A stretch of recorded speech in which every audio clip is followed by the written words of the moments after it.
to indica and I'm not a doctor.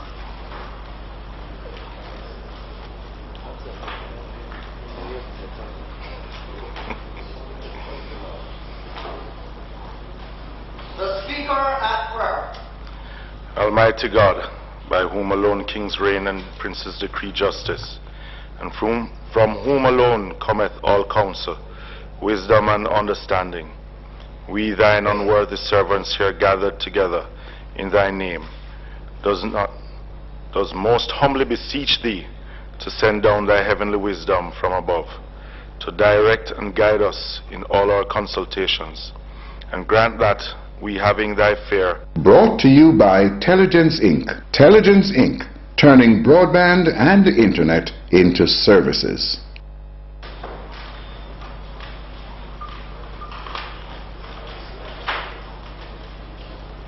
I can't speak to indica and I'm not a doctor.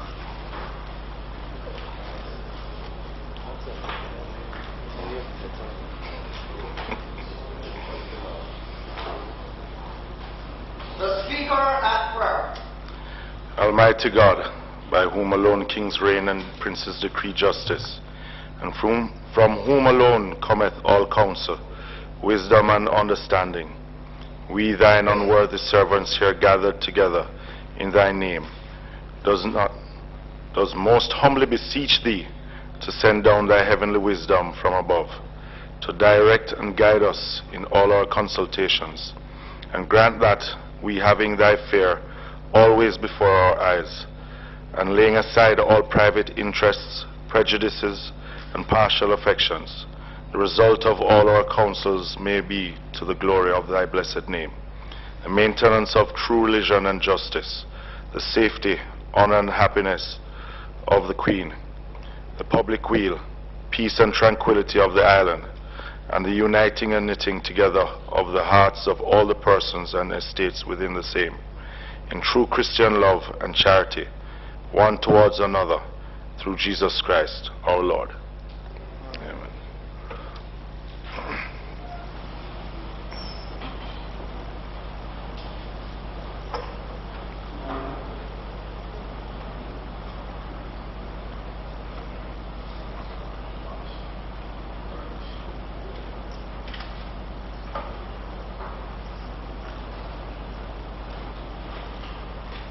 You may be seated.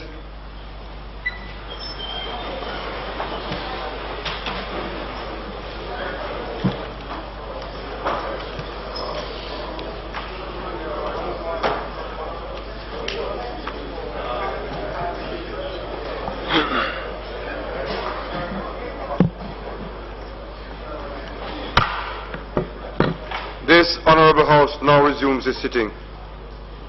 Call of the roll. Mr. Lloyd Smith, Mr. Paulwell, Mrs. Simpson Miller, Dr. Phillips, Dr. Davies, Mr. Pickersgill, Mr. Bunting, Mr. Kellier, Mr. Clark, Mr. George Hilton, Dr. Ferguson,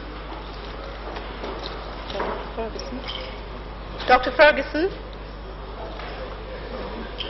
Mr. R. Scott, Reverend Thwaites, Dr. McNeil, Ms. Hannah, Mr. Daly, Dr. Guy, Mrs. Nita Headley, Mr. Atkinson, Mr. Luther Buchanan, Mr. Robinson, Mr. Azan, Mr. Hales, Mr. Fagan, Mrs. Folks Abraham,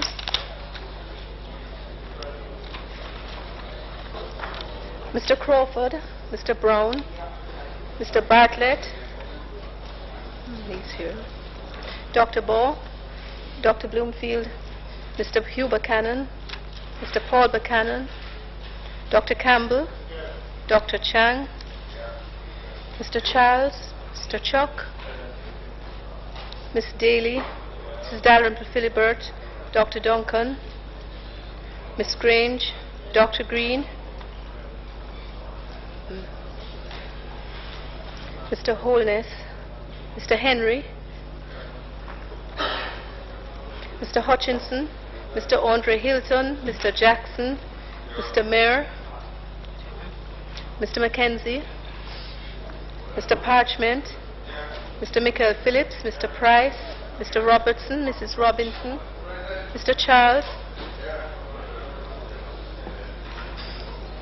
Mr. Samuda, Mr. Shaw, Mr. Silvero, Mr. Derek Smith, Mr. Spencer, Mr. Vaz, Mr. Walford, Mr. Warmington, Dr. Wheatley, Mr. Robertson, Dr. Davies, I said Mr. Charles.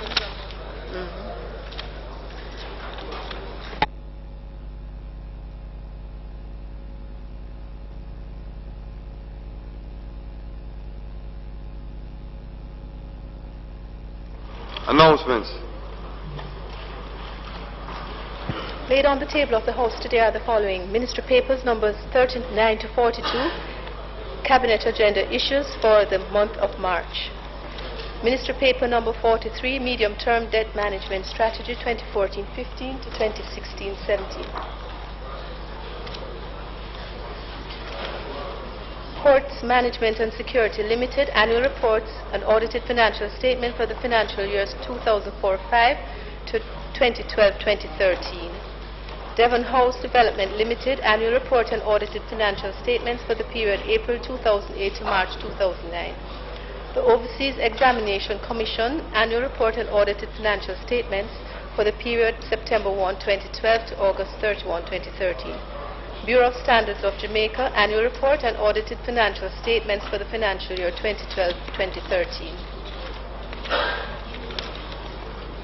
Companies Office of Jamaica Annual Report and Financial Statements for the financial year 2011-2012. Tax Expenditure Estimates 2010-2012. Public Debt Management Annual Report for the financial year 2013-2014. Fiscal Policy Paper for the financial year 2014-15. Economic and Social Survey Jamaica 2013, Bank of Jamaica Annual Report and Audited Financial Statements for the year ended 31st December 2013. 2013-14 Statistical Reports. Report of the Standing Finance Committee of the whole House of Representatives, consisting of all members of the House, on the estimates of expenditure for the financial year ending March 31, 2015, and the Jamaica Public Body's estimates of revenue and expenditure for the financial year ending March 2015. Bills brought from the Senate. Petitions. Papers. Reports from committees. Minister Phillips. Mr. Speaker, I beg to lay on the table of the House a copy of the report of the Standing Finance Committee of the House of Representatives, consisting of all members of the House, on the estimates of expenditure for the financial year ending March 31st, 2015, and the Jamaica Public Body's estimates of revenue and expenditure for the financial year ending March 2015.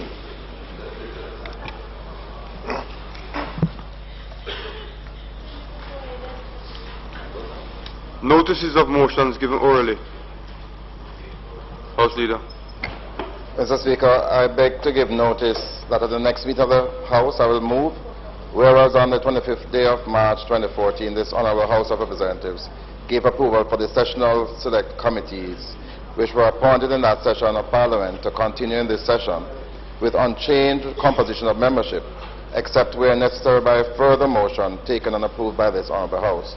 Be it resolved with reference to the Standing Orders Committee that the name Philip Paul will be added thereto. Mr. Speaker, I further beg to give notice that at a later stage today, I will move for the suspension of the standing orders to enable me to take the motion. Also, Mr. Speaker, I beg to give on behalf of the Minister of Finance and Planning notice that at the next meeting of the House, I will move to introduce and have read a first time a bill shortly entitled the Betting, Gaming and Lotteries Amendment Act 2014. Questions and answers to questions.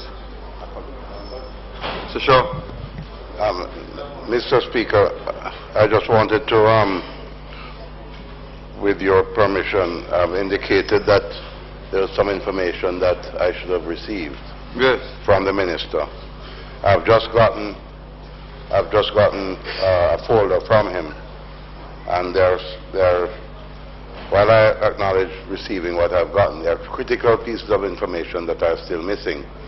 Tomorrow being a holiday and Monday being a holiday, I'm just wondering what arrangements the Minister has to let me have that information over the weekend or today. This includes, incidentally, the arrears in payments of ministries, departments and agencies, and a number of other things that have not been answered in the question, in the answers provided. Minister Phillips. Mr. Speaker, all the information that the staff of the ministry have been able to acquire has been handed to the member. I indicated to him when I gave him this information that there would be additional information that he should receive before the end of this afternoon. Okay. Good. And that includes the list he read out? Everything that he has asked for that we have, he will get. And those that you do not have? He can't get it.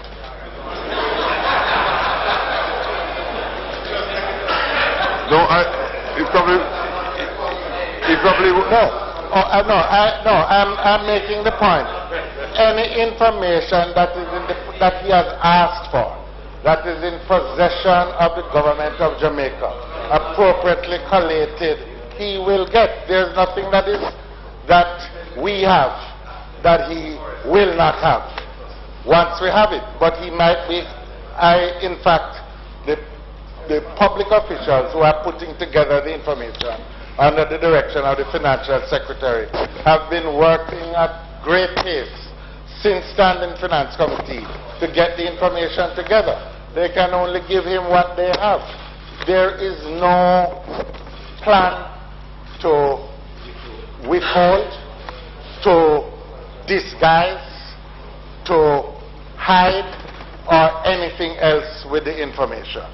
So I was just being factual. I just want to remind you that the Honourable Minister had promised to provide the information within 1 week, which would have been Tuesday, past Tuesday. And just to remind that in respect of the arrears owed by ministries, departments and agencies, this certainly would be information that the government has, and it must be made available as I've requested. Mr. Speaker, I have indicated that he will get that later today.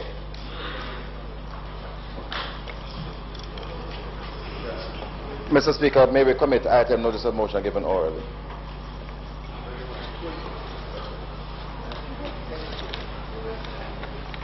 That's where we are. Notice of motions given orally. Mr. Speaker, I beg to give notice that at the next meeting of the House, I will move the following motion. Be it resolved that the report of the Standing Finance Committee of the House of Representatives, consisting of all members of the House, and the estimates of expenditure for the financial year ending March 31st, 2015, and the Jamaica Public Body's estimates of revenue and expenditure for the financial year ending March 2015, which was laid on the table of the House on the 17th day of April, be approved. I further beg to give notice that at a later stage today, I will move for the suspension of the standing orders to enable me to take this motion. I also beg to give notice that at the next meeting of the House, I will move to introduce and have read a first time a bill entitled "An Act to Apply a Sum out of the Consolidated Fund to the Service of the Year ending on the 31st day of March 2015, and to appropriate the sums granted in this session of Parliament." I also beg to give notice, Mr. Speaker, that at a later stage today, I will move for the suspension of the standing orders to enable me to have the bill read a first time and commence debate on it. Questions and answers to questions? Motions that may be made at the commencement of public business requiring notice? Motions relating to the sittings of the House? Motions for leave to introduce bills? Presentation of bills without leave of the House first obtained. Public business. Mr. Speaker, I now move for the suspension of the standing orders to enable me to take the motion, notice of which I gave earlier. The question is for the suspension of the standing orders to allow the Minister to take the motion, notice of which was given earlier. Those in favour? Aye. Those against? Ayes have it. Minister. Mr. Speaker, the matter has to do with the Standing Orders Committee. I just felt that the House Leader should be on that committee, so I so move. Those in favour? Aye. Those against? Ayes have it. Mr. Speaker, I make reference to item number 6 on the order of business, which stands in the name of the Minister of Finance.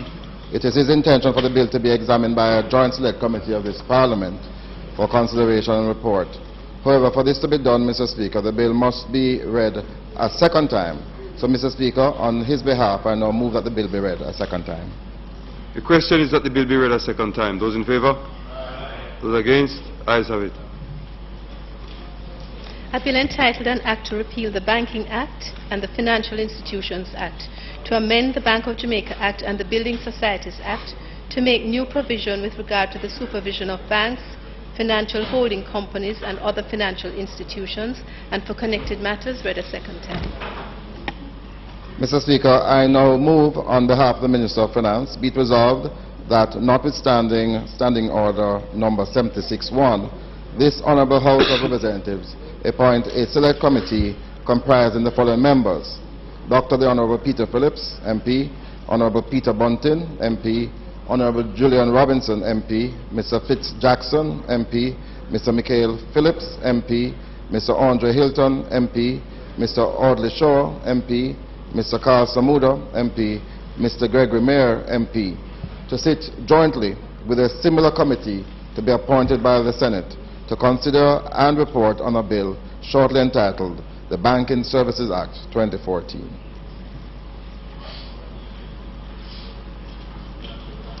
Those in favour? Aye. Those against? Ayes have it.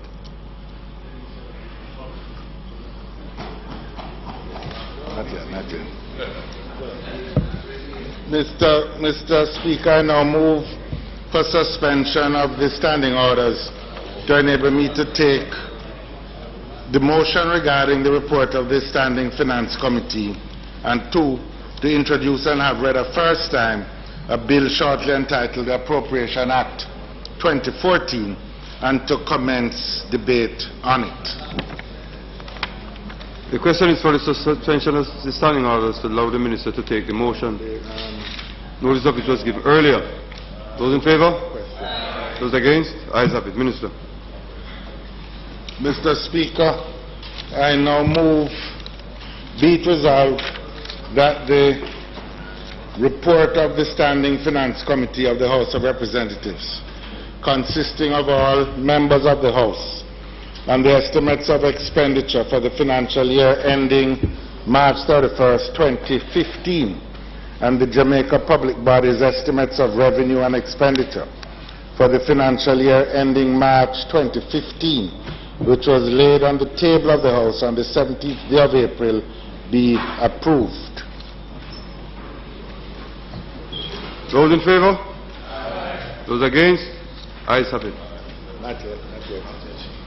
Mr. Speaker, I now move to introduce and have read a first time a bill shortly entitled the Appropriation Act 2014.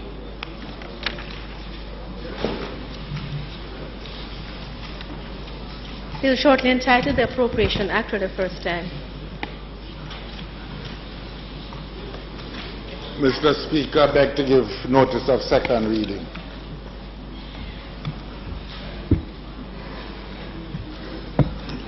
This is it now. Take the list, yes.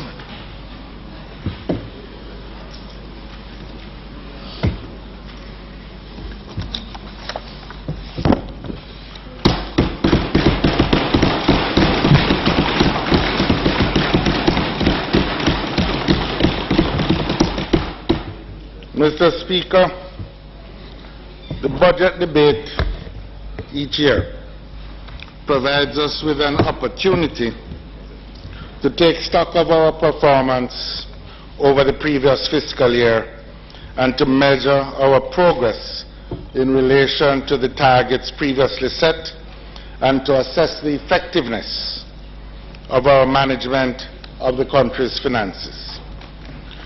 Let me begin this review by expressing a deep sense of gratitude to a number of people. I begin with the Most Honorable Prime Minister for her continued confidence and support. To you, Mr. Speaker, for your guidance of this Honorable House, even in the most frenzied of times. Mr. Speaker, I continue to serve this Honorable House at the will and pleasure of my constituents in East Central St. Andrew. The fact that they have kept me as their Member of Parliament since they first elected me in 1994, I interpret as an indication that I continue to serve their interests. This job comes with highs and lows, and at times and at all times they have been there for me and have never failed to give unreservedly of their love and support. I can hardly thank them enough. Mr. Speaker, I must commend my Cabinet colleagues for their understanding and the support they demonstrate in managing their respective portfolios in a tight fiscal environment which affords them fewer resources than they would normally have expected. Yet, without fail, for every single one, Mr. Speaker, they have offered support and have endured the difficulties, and I am grateful to them. I must also place on record my appreciation for the support of my team in the ministry, and especially my colleague, Minister Horace Daly, who shares with me the responsibilities of an extremely demanding ministry. Over the last year, as the pressure mounted, he proved himself to be more than equal to every occasion.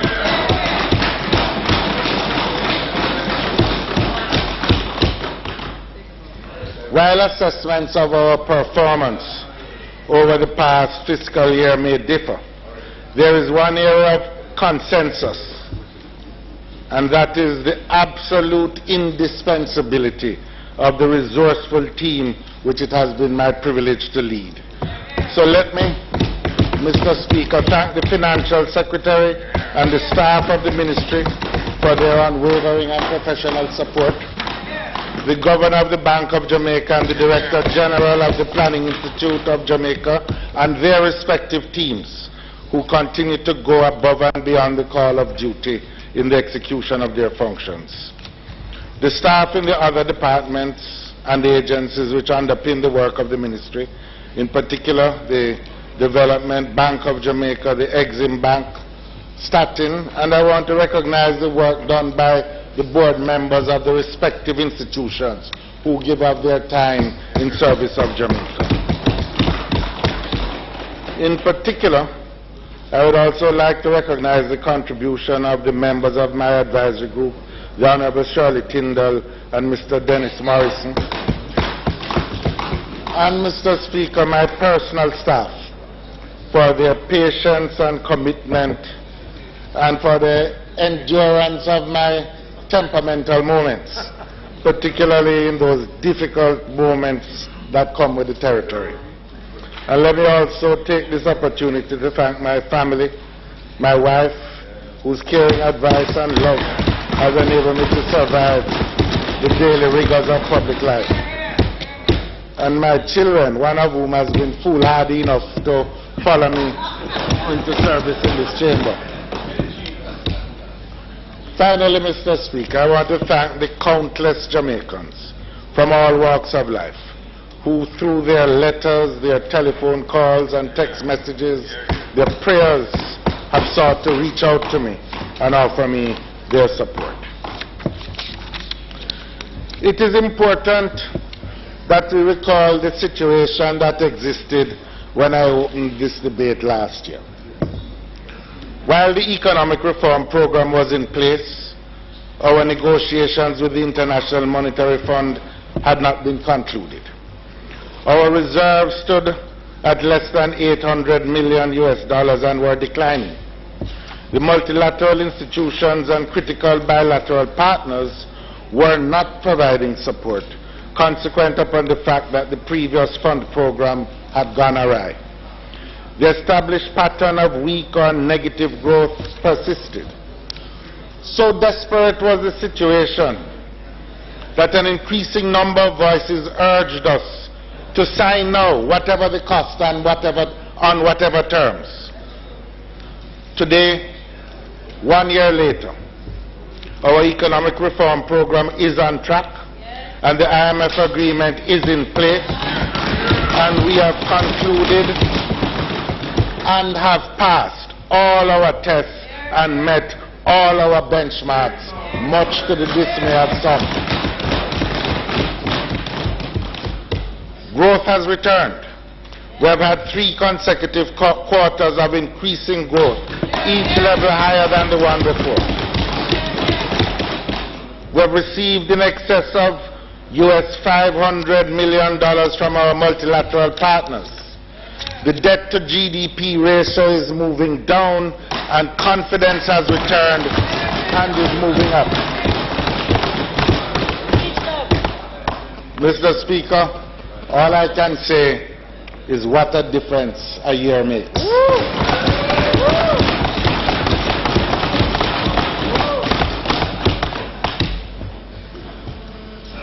In this honorable House, Mr. Speaker, we should not forget, neither should any Jamaican forget, the critical need that existed for a program of economic reform.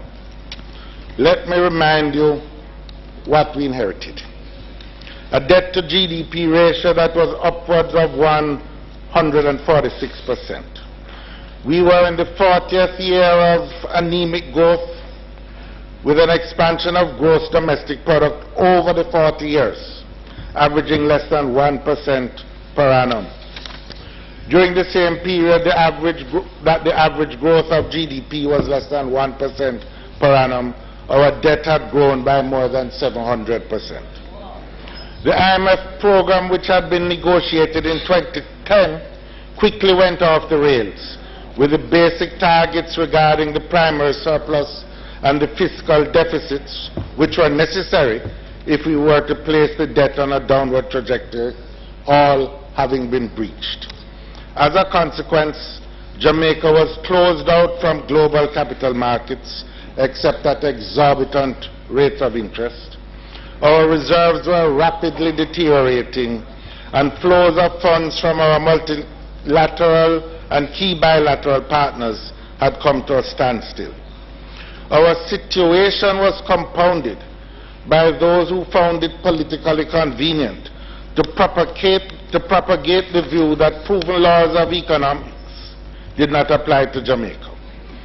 Whereas other countries had to work their way to prosperity, Jamaica, they said, could borrow its way to prosperity. I trust it is now evident to everyone that there is a limit to any country's capacity to sustain such fiscal irresponsibility. Jamaica has reached this limit. High debt prevents growth and limits the country's capacity to withstand unforeseen economic shocks. This dubious doctrine of economic exceptionalism contributed to the situation which we inherited in January 2012. 11 successive quarters of negative growth between 2008 and 2011, a massive debt buildup and unprogrammed borrowing. It is against this background, Mr. Speaker, that we mobilized the nation to design an economic reform program that could begin to reduce the level of debt and by so doing unlock the growth potential of Jamaica's economy. The program we designed was one that required us to reduce the fiscal deficit, or put another way, one that required us to live within our means. In order to sustain our economic reform program and to assure global markets and the wider international community of our seriousness of purpose, and quite frankly, in order to secure the necessary resources to support the program, we entered into an extended fund facility with the International Monetary Fund.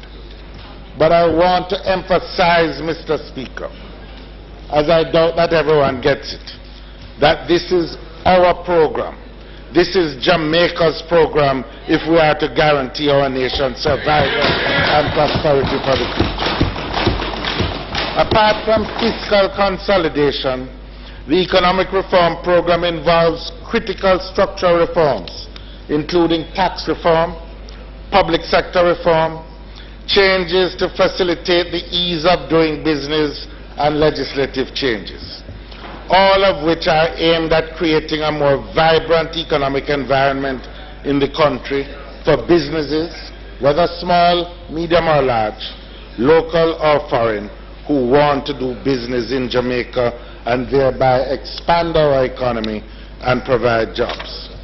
Mr. Speaker, the economic reform program that we are presently pursuing is critical to our long-term survival as a nation. But we must never forget our obligation to all those Jamaicans who sacrifice to make this program possible. I'm here referring, Mr. Speaker, to the public sector workers who agreed to a further 3 years of wage restraint.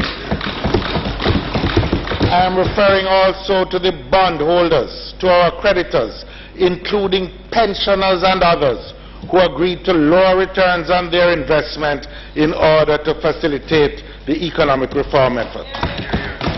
And of course, we should remember the general populace of Jamaica, who endured increases in the cost of living. Our obligation, Mr. Speaker, means that we must ensure that their sacrifices are not in vain. We must stay the course, and most of all, ensure that never again does Jamaica have to walk this path of dependence on external creditors and institutions, which, if we are to be honest, entails a significant loss of sovereign autonomy. The only way out of our present difficulties is to continue with the program, to pass more IMF tests, get access to more multilateral support, secure investments, and achieve our mission of sustained economic growth and job creation. Over the past year, we embarked upon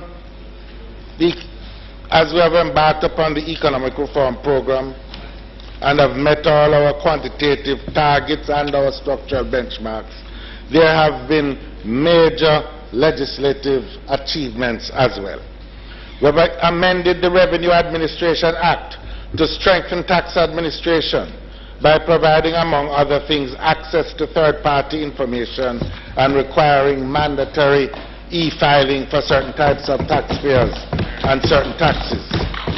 We have passed the Secured Interest in Personal Property Act to enhance access to credit, especially for non-traditional businesses such as those in the creative and cultural industries and in agriculture. We have passed the Charities Act and harmonized the treatment of charities across tax types, in addition to removing ministerial discretion for granting waivers for charities. We have passed the fiscal incentives legislation, which has lowered the effective tax rate for business operators. We have passed amendments to the Financial Administration and Audit Act and the Public Bodies Management Act, which strengthen the legally binding fiscal rules to ensure a sustainable budget balance and debt reduction. We have amended the Securities Act to include provisions which seek to combat the establishment and proliferation of unlawful financial organizations and implement a legal and regulatory framework conducive to the operations of collective investment schemes. We have tabled today the Omnibus Banking Services Bill, which, when enacted, will harmonize the prudential standards across deposit-taking institutions and enhanced supervision of financial institutions. We have also tabled an insolvency bill, which is currently being reviewed by the Joint Select Committee of this House. We have passed legislation to establish Tax Administration of Jamaica as a semi-autonomous revenue agency appointed by the related supervisory board. Mr. Speaker, I don't think that there is any period of time when we have had such a concentrated wave of legislative amendments governing the financial sector of our country and dealing with its fiscal affairs. And I want to say a big thank you to the Office of the Parliamentary Council, to the Minister of Justice as the Chairman of the Legislation Committee, and to all the officials, including the members of the Legislation Committee, who have contributed to this impressive legislative agenda. And I also want to say thanks to the members of Parliament on both sides of the aisle who have done their part to ensure that Jamaica has undertaken these reforms.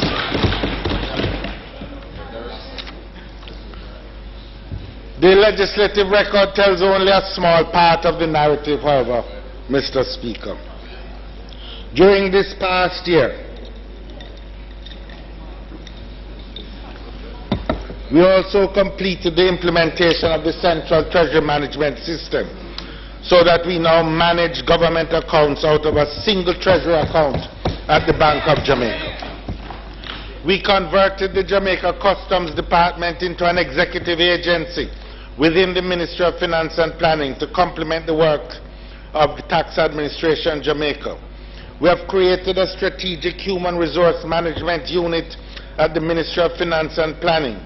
We have established a national collateral registry at the Companies Office of Jamaica to list interest in assets used as collateral under the Secured Interest in Personal Property Act and thereby improve access to finance. We have eliminated ministerial discretionary powers to grant or validate any tax relief. We have completed a formal review of public sector employment and remuneration as part of the public sector reform process. We have improved transparency as it relates to public sector procurement by publishing in the print media a Government of Jamaica procurement page. We have tabled a white paper on pension reform in the public sector, and legislation is being prepared for the establishment of a single pension system for public sector workers to begin in 2016-2017. It has been acknowledged, Mr. Speaker, that the adjustment has been difficult. Budgets have been tight, and in many areas, difficult adjustments have had to be made. The Jamaica Urban Transit Company, for example, has had to increase its fares and undertake systems and operational changes in order to reduce the extent of its losses. Without this, it might have been difficult to keep the company operational. We have not been able to do as much as we would have liked in relation to school construction and road repairs, God knows, as we have gone through this difficult adjustment period. Nevertheless, we do take particular pride in the fact that we have maintained our commitments to spend a minimum percentage of our budget on social protection services. We are proud of the fact that we have increased the provision to part beneficiaries by 15%. At the same time, we have increased the provisions for pensioners by some 66%. And it should not be forgotten that we raised the income tax threshold and relieved some 3,000 persons from the obligation to pay any taxes at all under PAYE.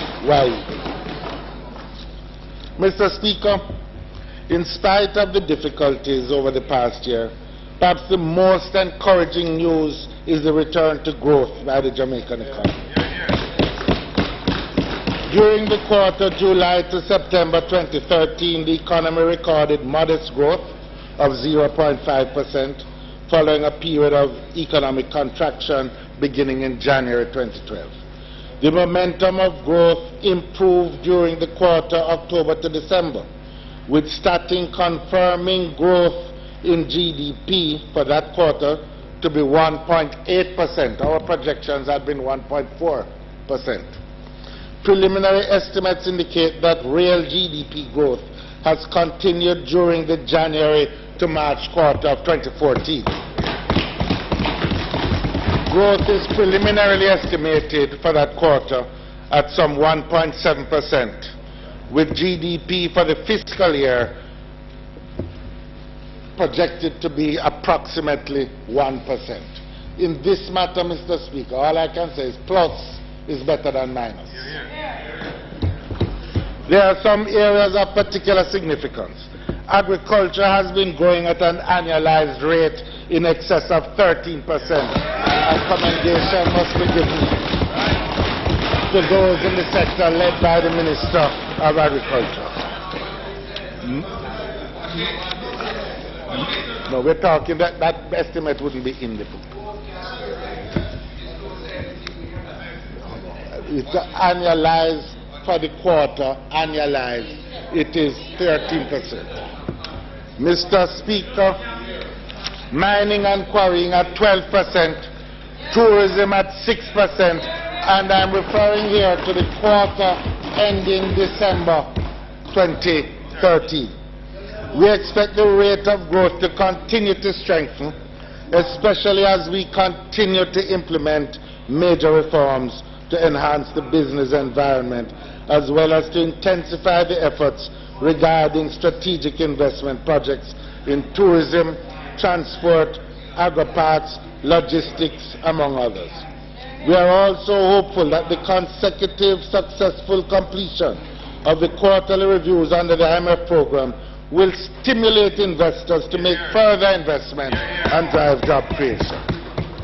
In relation to employment, Statin recorded that the unemployment rate as of October 2013 was 14.9%. That was 0.9 of a percentage point higher than the recorded rate of 2012. However, and this is a critical point, Mr. Speaker, between April and July 2013, the unemployment rate declined by 1 percentage point, and July and October there was a decline of a further 0.5% for that quarter. And Mr. Speaker, unemployment is trending down in the same way that growth is trending upwards. There have been significant increases in a number of sectors. Real estate and business employment is up. This relates, I believe, Mr. Speaker, to what is happening in the BPO sector. Manufacturing by 6.2%, health and social services also up, and construction. We need to build on this progress, Mr. Speaker, to increase the overall employment rate. Commercial bank lending rates continue to decline. The weighted average lending rates declined by some 48 basis points to 17.9% at the end of December 2013 compared to the end of March 2013. Treasury bill rates trended in the opposite direction, with the average yields on Government of Jamaica Treasury bills on 30 to 180 days trending upwards. Accordingly, at the end of March 2014, average yields on the 30-day, 90-day, and 180-day instruments were 6.7%, 8.35%, and 9.11% respectively. During the past year, inflation would have been affected by increases in bus and taxi fares, by water and sewage rates, as well as the pass-through of exchange rate depreciation to domestic prices.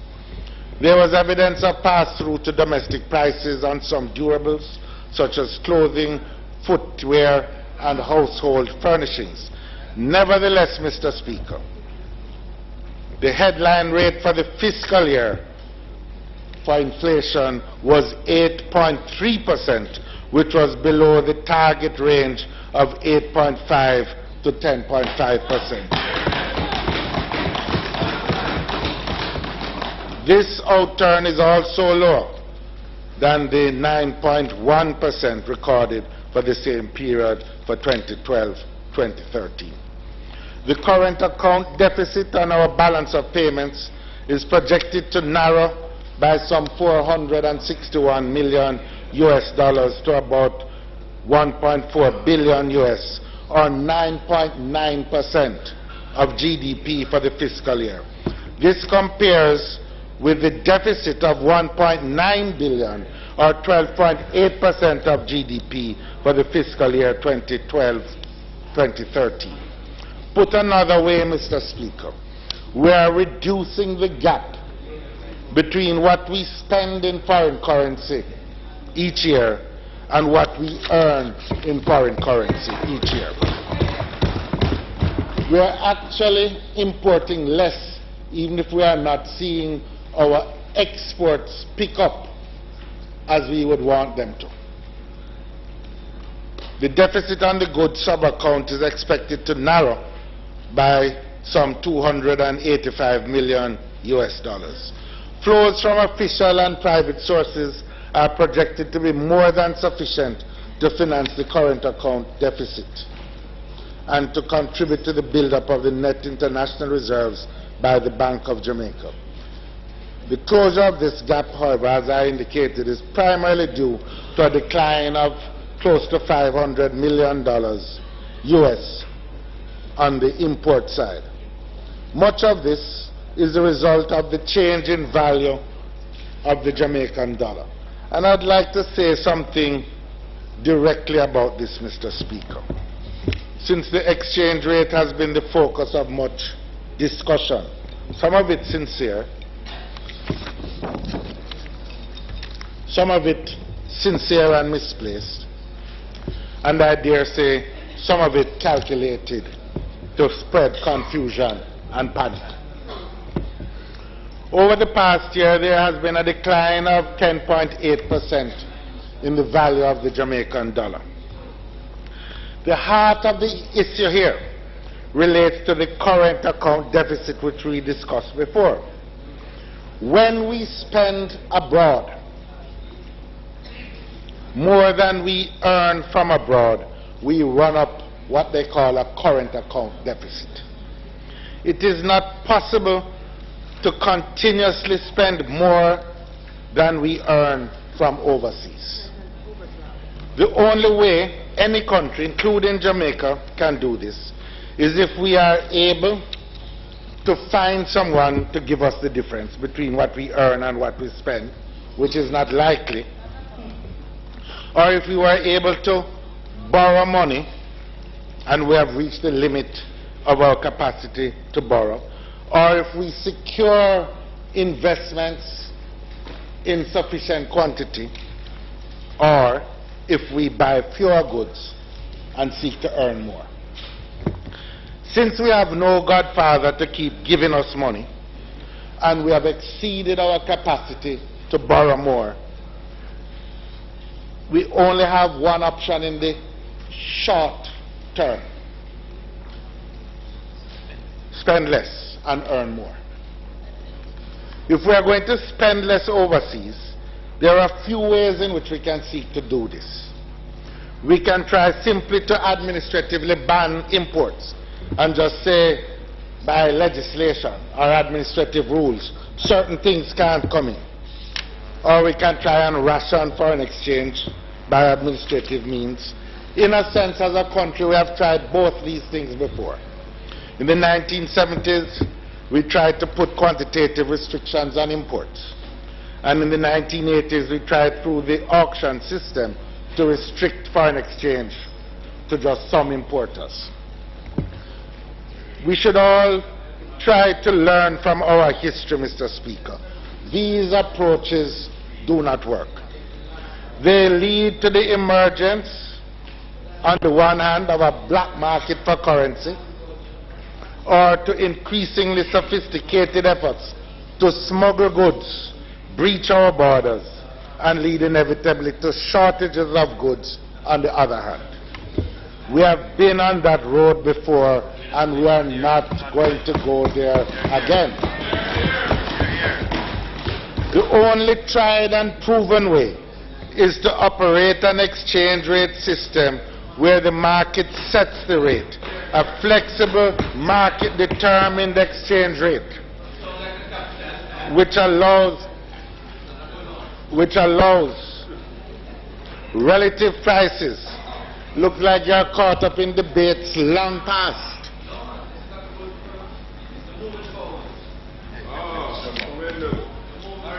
The only way, Mr. Speaker, is a flexible market-determined exchange rate, which allows relative prices to change in ways that alter the choices we make as to what we produce, where we sell, how much income we make as a result.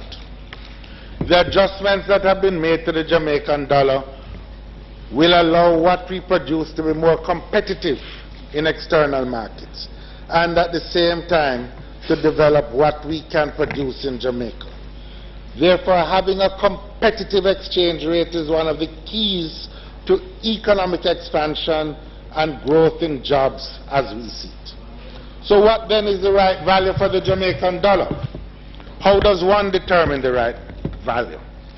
The first point to make in this regard is that the nominal exchange rate does not by itself tell you whether a currency in question is weak or strong, or whether the economy of that country using that currency is weak or strong. Take, for example, the Japanese yen, which is currently valued at 102 yen approximately to the US dollar, and the Indian rupee, which is valued at 60 rupees to the US dollar. Few would believe that the Indian economy is stronger than the Japanese economy, or that the rupee is a more attractive currency to hold than the Japanese yen. Closer to home, Colombia has an exchange rate of about 2,000 pesos to the US dollar as compared to the Brazilian real, which is about 2 reals to the US dollar. The differential in the nominal exchange rate does not reflect the difference in wealth or capacity of Colombia on the one hand or Brazil on the other hand. What is significant most of all is the level of competitiveness of the economy and its capacity to earn from abroad to support its consumption of goods and services from overseas. In a case such as Jamaica, where we have to make an adjustment to our economic circumstances in order to import less and export more, the adjustment is very difficult. As the pain, and I'm spending some time on this, Mr. Speaker, because I think the country deserves an honest debate and discussion about this matter, and not obfuscation and confusion. The pain comes before the gain, no doubt about it. The pain, which is the result of imports becoming more expensive immediately, is felt by everyone immediately. Every household, every business, every individual, and it comes before the gains that would come to the country as a result of the expansion of domestic production, whether for export or local consumption. But even so, Mr. Speaker, and there's no denying the pain that has resulted, we can see that some of the potential benefits are already being realized. Some of our companies are exporting products like animal feeds from new crops such as sorghum, and there's planned domestic production of cassava on an industrial scale to go into the making of beer. Construction companies which used to import their roofing materials are now looking to replace the imported roofing materials with domestically produced cement. That means putting workers in Jamaica to work rather than borrowing to keep workers overseas employed. This is an example of a shift in production, and we need to make no apology for this shift. Because, as I said, it will put more Jamaicans to work rather than borrowing money to finance the current account deficit and keep foreign workers employed at the expense of a growing Jamaican debt. We will continue to maintain a market-determined exchange rate, and the Bank of Jamaica remains prepared to intervene in this market in order to reduce and eliminate the numbers of those who would want to speculate on the exchange rate or disrupt the stability of the market. As we reduce our import bill, as we attract more tourists and export more goods and stabilize the economic environment, I would expect the exchange rate to stabilize. In summary, Mr. Speaker, as I have said, we have begun to see the first fruit of our efforts. From a macroeconomic perspective, these have manifested themselves in a number of ways. We have now seen a return to growth. Inflation has been contained. By living within our means, the country has maintained the primary surplus of 7.5%, but was also able to achieve a fiscal surplus. Our revenues covered all recurrent expenditure, including interest costs. Our net international reserves have grown over 40%, and at the end of March 2014 stood at $1.3 billion US. This has put us in a better position to withstand unforeseen shocks in the external economy. Debt to GDP ratio is projected to have declined by approximately 5 percentage points for the 2013-2014 fiscal year. Our growth has been in about 139. Our growth has been inclusive growth. For the 12 months to March 2014, the Development Bank of Jamaica has provided nearly 10,000 loans to micro, small, and medium-sized enterprises, surpassing the $2 billion target announced last year by 15%.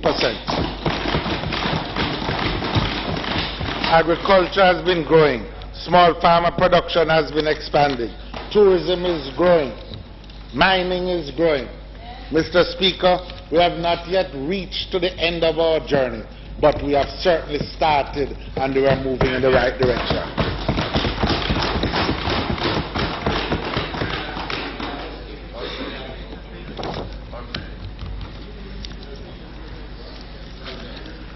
Mr. Speaker, in this context, what are the challenges that remain? And what are the priority activities that we must set as our targets as we continue to reform the fundamentals of our economy and to strive for greater levels of growth and job creation? The first point to emphasize here, Mr. Speaker, is that we need to continue the process of fiscal consolidation. But simple belt tightening will not get us very far.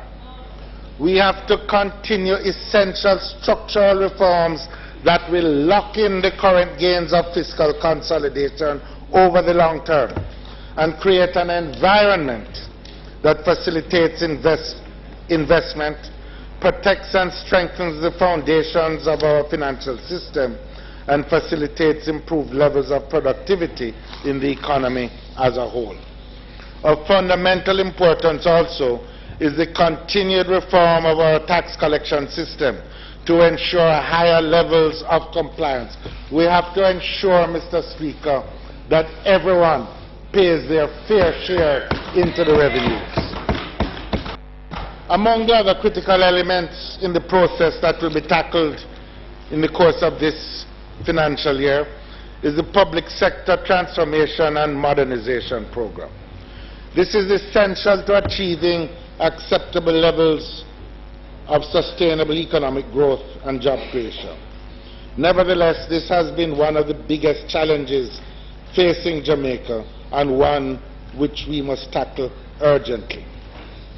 According to the Global Competitive Index for 2013 and 14, Jamaica ranked 94th out of 148 countries. An improvement since 2012, nevertheless, we cannot continue to accept such a low performance. Several factors related to the performance of the Jamaican public sector have influenced our rankings. The most important of these factors are excessive bureaucracy and red tape, and I believe every minister will agree with me that the red tape is excessive and we have to cut it down and cut it out. Duplication of functions, the underutilization of information and communication technologies, and poor interagency communication and coordination. The public sector transformation and modernization program that we have commenced and intend to intensify over the medium term will be more focused in targeting those elements within the public sector relating to service delivery that will have a direct impact on the private sector's ability to contribute to sustainable national economic growth. The program is built around the following broad areas: enhancing the business environment and facilitating growth and competitiveness, and public sector modernization, reducing the bureaucracy. Initiatives to be undertaken this year include the establishment of a one-stop shop for import-export inspection services at the Montego Bay port. The one-stop facility brings together all regulatory agencies involved in the inspection process to a single location. In this way, all associated transactions occur in one place. There is already a facility like this at Berth 11 in Kingston. We are going to ensure that those in Western Jamaica who export enjoy the same type of facility and can get to move their products to market more effectively. We'll be simplifying the government electrical inspection process and increasing transparency. It might sound like a simple thing, but oftentimes this is where the bottleneck in getting a factory started up or a new office complex or a hotel, this is where it is. So we are going to automate the process and re-engineer the process to make it easier for applicants to access the service in a timely manner and remove much of the difficulty which many developers in particular face. The Jamaica Productivity Center, in collaboration with the Hugh Shearer Trade Union Education Institute and the Management Institute for National Development, MIND, will spearhead the development and delivery of a national productivity training program focused on enabling staff to develop productivity-enhancing programs in organizations in the public and private sector. As far as improving government's internal operations is concerned, we are committed to improving the public procurement process. Legislation which was promised last year has been prepared and consultations are underway, and it will be laid in the House this year. Minister's time for speaking has expired. Till me finish. Mr. Speaker, I move that the member's time for speaking be extended sufficient to allow him to complete his presentation. The question is that the minister's time be extended sufficient for him to complete his presentation. Those in favour? Aye. Those against? Ayes have it. Minister. I am much obliged, Mr. Speaker. The Central Treasury Management System has improved the management of public funds. Further modification and rollout of additional elements of the system to increase efficiency will take place this year. Among the benefits being realized under the system is a significant decrease in associated bank charges to the government and reduced borrowing by government. The implementation of a human capital management enterprise system, which will begin later this year, will integrate payroll, performance, and employee demographics into a single database to further improve human resource management across government. With the creation of a web-enabled e-census, we will have at our fingertips, for the first time, a means of determining the size, distribution, and qualifications of all public sector workers and get a basic demographic profile for the first time in our history. Mr. Speaker, labor market reform is essential if Jamaica is to retain its qualified workers. It is critical that we create an environment that can sustain stability, social stability, and social inclusion. In this regard, the government recently tabled legislation for Parliament's consideration related to the introduction of flexible work arrangements. We believe that flexible work arrangements are vital to increasing productivity, efficiency, and competitiveness in both the public and private sectors. This legislation is therefore crucial to fostering economic growth, the creation of jobs, and attracting investments. The implementation of flexible work arrangements will provide for a more attractive investment climate, allowing companies to take advantage of off-peak rates on Saturdays and Sundays on overheads such as utilities, and make more efficient use of their capital resources. In manufacturing, for example, it will result in more productive work days per year and the use of machinery for longer hours each day. It will also allow for wider and better customer service due to varied opening hours and more business days. Most importantly, Mr. Speaker, it will provide workers with the opportunity to better manage their time between work hours, school hours, and other parental responsibilities. It may even reduce traffic congestion and save us with our energy bill.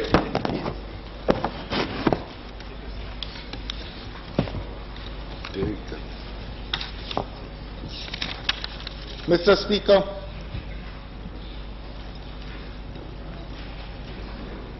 there has been much discussion about the growth agenda. Last year, I addressed this issue, but believe it may be useful to repeat some of it, as it may be clearer given all the work that this government has done during the past year. Let me quote what I said last year. The first requirement of the growth agenda is that we need to maintain our commitment to the current economic reforms and the difficult adjustments that they entail. We have to stay the course and reduce our public debt. Beyond that, I think we can all agree that the basic prerequisite for growth should include easy access to affordable credit, efficient and facilitative government institutions supportive of investments, a legal system that resolves disputes impartially and speedily, a society which will view positively and reward those who achieve successful business investments. Sustained growth will also require an environment which facilitates new entrants coming onto the field of business investments and allows the small to become medium-sized and the medium-sized to become large, not on the basis of political or social connections, but simply on the basis of their capacity for hard work and their entrepreneurial drive. Mr. Speaker, I've already spoken about tax and other reforms undertaken to improve the business environment. For example, the collateral registry, the Insolvency Bill, and Secured Interest in Personal Property Act. But I want to address the topic of construction permit approvals, a topic which has consistently been the focus of discussions in the media. Successive governments have committed to implementing a process that will ensure that construction permit applications are approved within 90 days from submission for projects that do not require an environmental impact assessment. This government has committed to not only improve the approval process, but to fully implement the application management and data automation system, AMANDA, which will allow the government to track approval of construction permits across all local authorities across Jamaica. We have committed to complete this implementation in all parish councils by the end of this year, and then we will implement this system for associated agencies such as the Jamaica Fire Brigade, the National Water Commission, the National Environment and Planning Agency, for example. Notwithstanding that, it will take some time for the AMANDA system to be fully installed. The Minister of Local Government and Community Development, in its commitment to address this issue, has confirmed that parish councils have substantially cleared most of the outstanding construction permit applications and is committed to dealing with applications in a timely manner going forward. And I want to commend the Minister of Local Government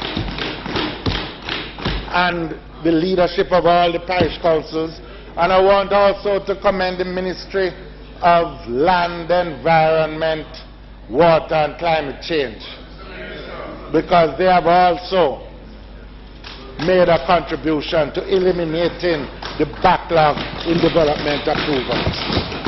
We want to get Jamaica moving, Mr. Speaker. We want more growth. Secondly, as I've said, we need an efficient public sector. That's a second requirement of the growth agenda.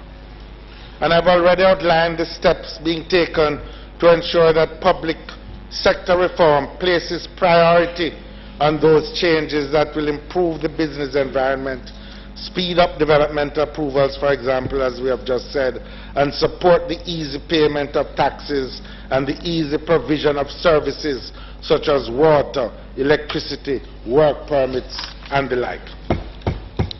Another element relates to the government divestment program and the public-private partnerships which are geared to provide ready opportunities for economic growth. Last year I mentioned that enterprise teams have been formed to facilitate the privatization of a number of entities. By way of update, let me say the divestment of Wallingford Coffee Company was completed. With regards to the Kingston Container Terminal, Mr. Speaker, the Cabinet approved the recommendations of the enterprise team, and a request for proposals was issued in January of this year to 3 pre-qualified bidders. It is expected that responses will be received in May, with the expectation that a final bidder can be chosen and negotiations concluded this year. Though I should echo the words of the Minister responsible. There will be no fire sale, I believe, is what he said. We will guard the assets.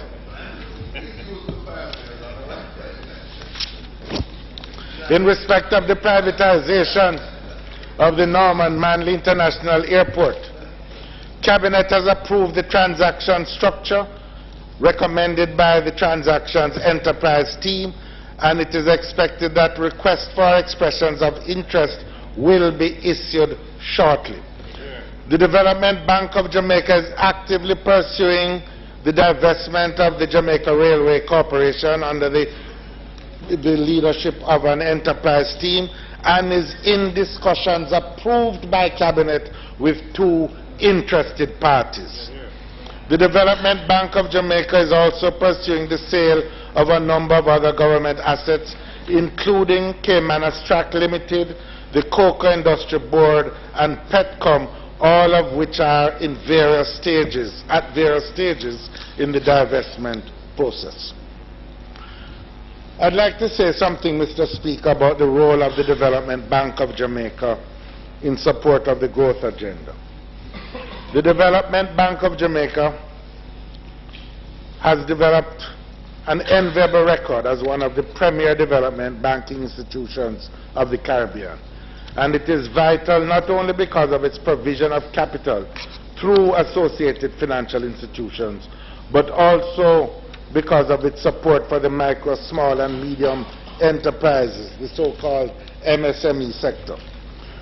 Mr. Speaker, over the past year, the loan commitments of the DBJ increased by some 36% for the first time in its history. The bank approved loans totaling some $8.2 billion, and this $8.2 billion of approved loans supported an investment of 15 billion Jamaican dollars with the potential for over 4,000 new jobs. But it is also significant, Mr. Speaker, that the DBJ, which had set a target of $2 billion for the MSME sector, exceeded this target, as I indicated, by some 15%. And this included some 9,600 loans to the micro sector, because we want inclusive growth on this side. In support of the growth agenda, Mr. Speaker, for the fiscal year 2014-2015, the DBJ, the Development Bank of Jamaica, has set a lending target of $9 billion, with some $3 billion specifically set for the MSME sector. Important though all of this is, Mr. Speaker, one of the most exciting aspects of the work of the Development Bank of Jamaica to support growth concerns their role in capacity building. We all know that many of our small and medium enterprises fail to develop adequately because of technical deficiencies and limitations to their business capacity. For example, many of our small businesses lack proper business plans and accounting records, which deny them access to the formal financial sector. Last November, following a consultation between the DBJ and the small and medium enterprise sector, the DBJ developed an action plan to address some of these issues. Starting next month, the Development Bank of Jamaica will be providing a voucher for technical assistance to those small and medium enterprises which qualify. Starting next month. What is it? What is it? This is an electronic voucher issued by the financial institutions and redeemed by the enterprise, the small or medium-sized enterprise, at a business development organization for receiving capacity development.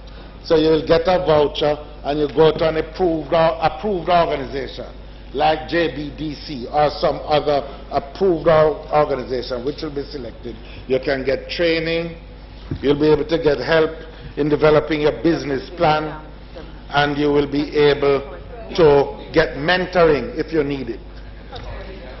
Accounting help.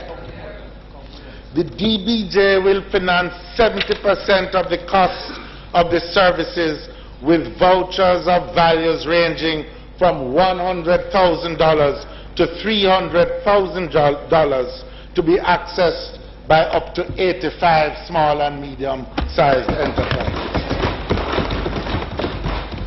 As I said, what can it be used for?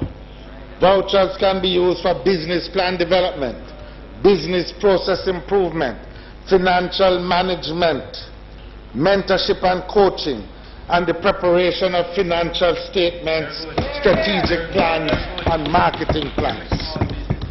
When will it be available? The voucher system will go live in May 2014, next month. I should also mention Live May 2014. Live May 2014. And direct.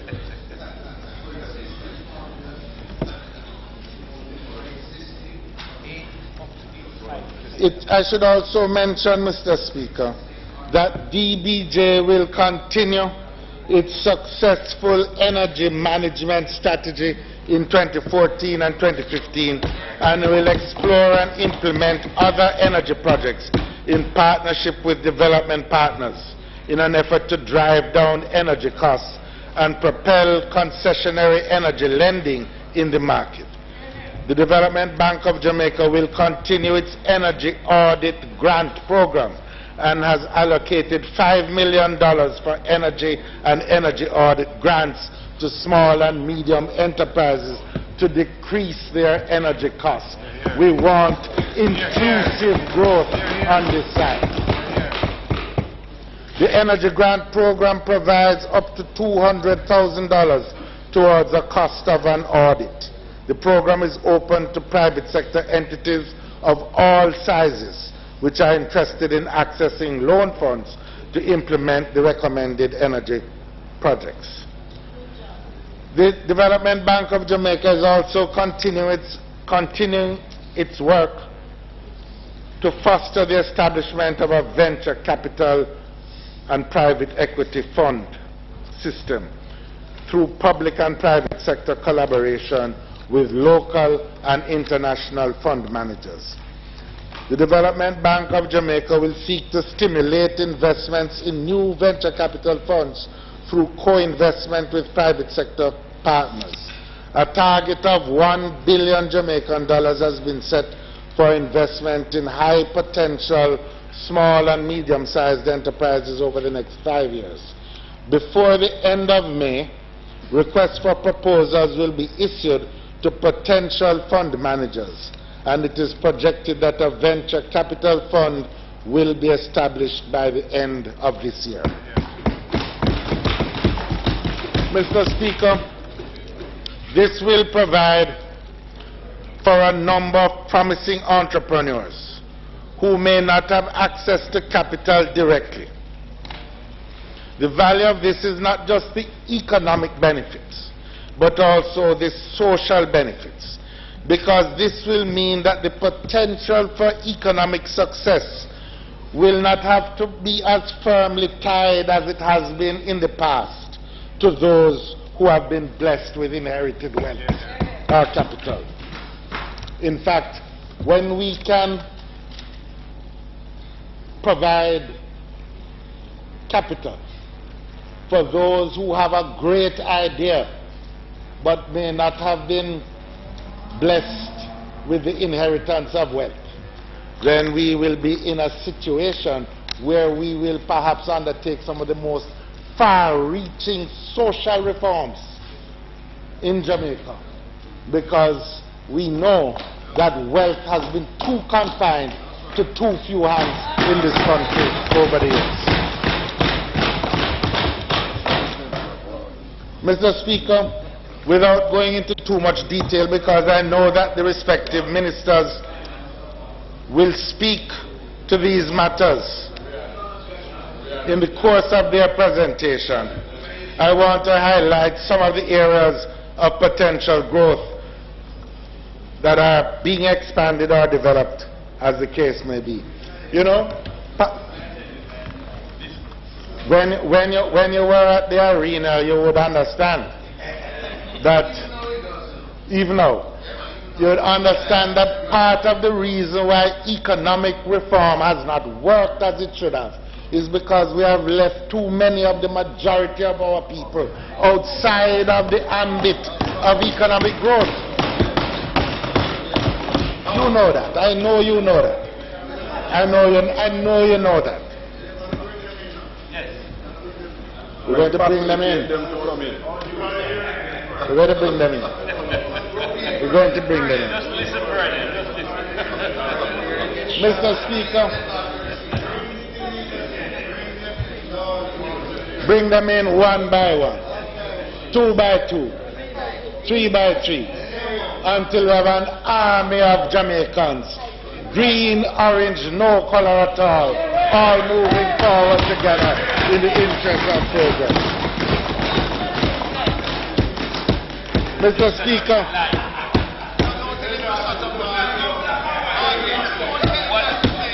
That's why you tell him to shut up? You told Vernon to shut up?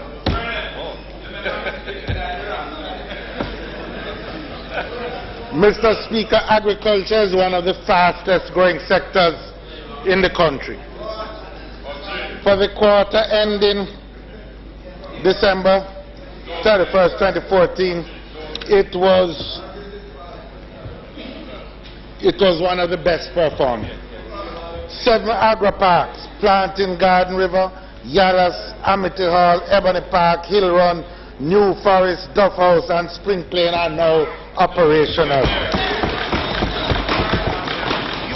The production across the 7 agri-parks is not insignificant, and I know the minister early after Easter will give a full accounting of what is happening.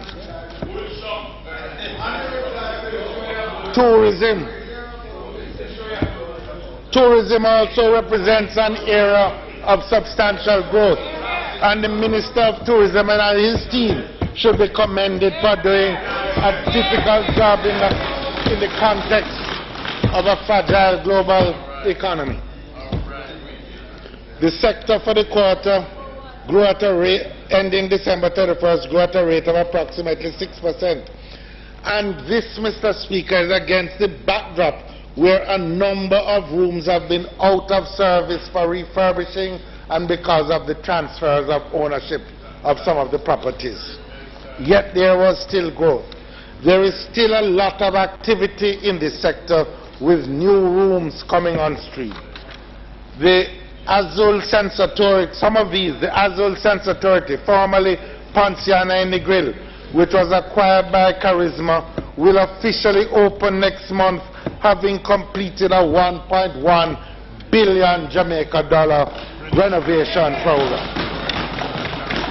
The Royalton White Sands Hotel, formerly the Starfish Hotel, owned by the Sunwing Travel Group of Canada, completed its major refurbishing involving an investment of over $2.5 billion Jamaican dollars and reopened last December.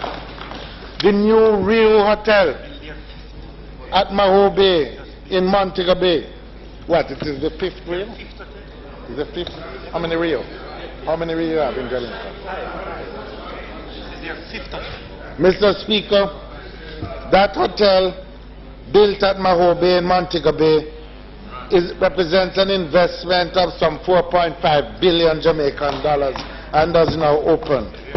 The Playa Hotel and Resort, new property in Montego Bay, will be a 620-room Hyatt luxury all-inclusive resort, which will open in the 4th quarter of 2014 after total renovation and expansion investment of over $80 million US.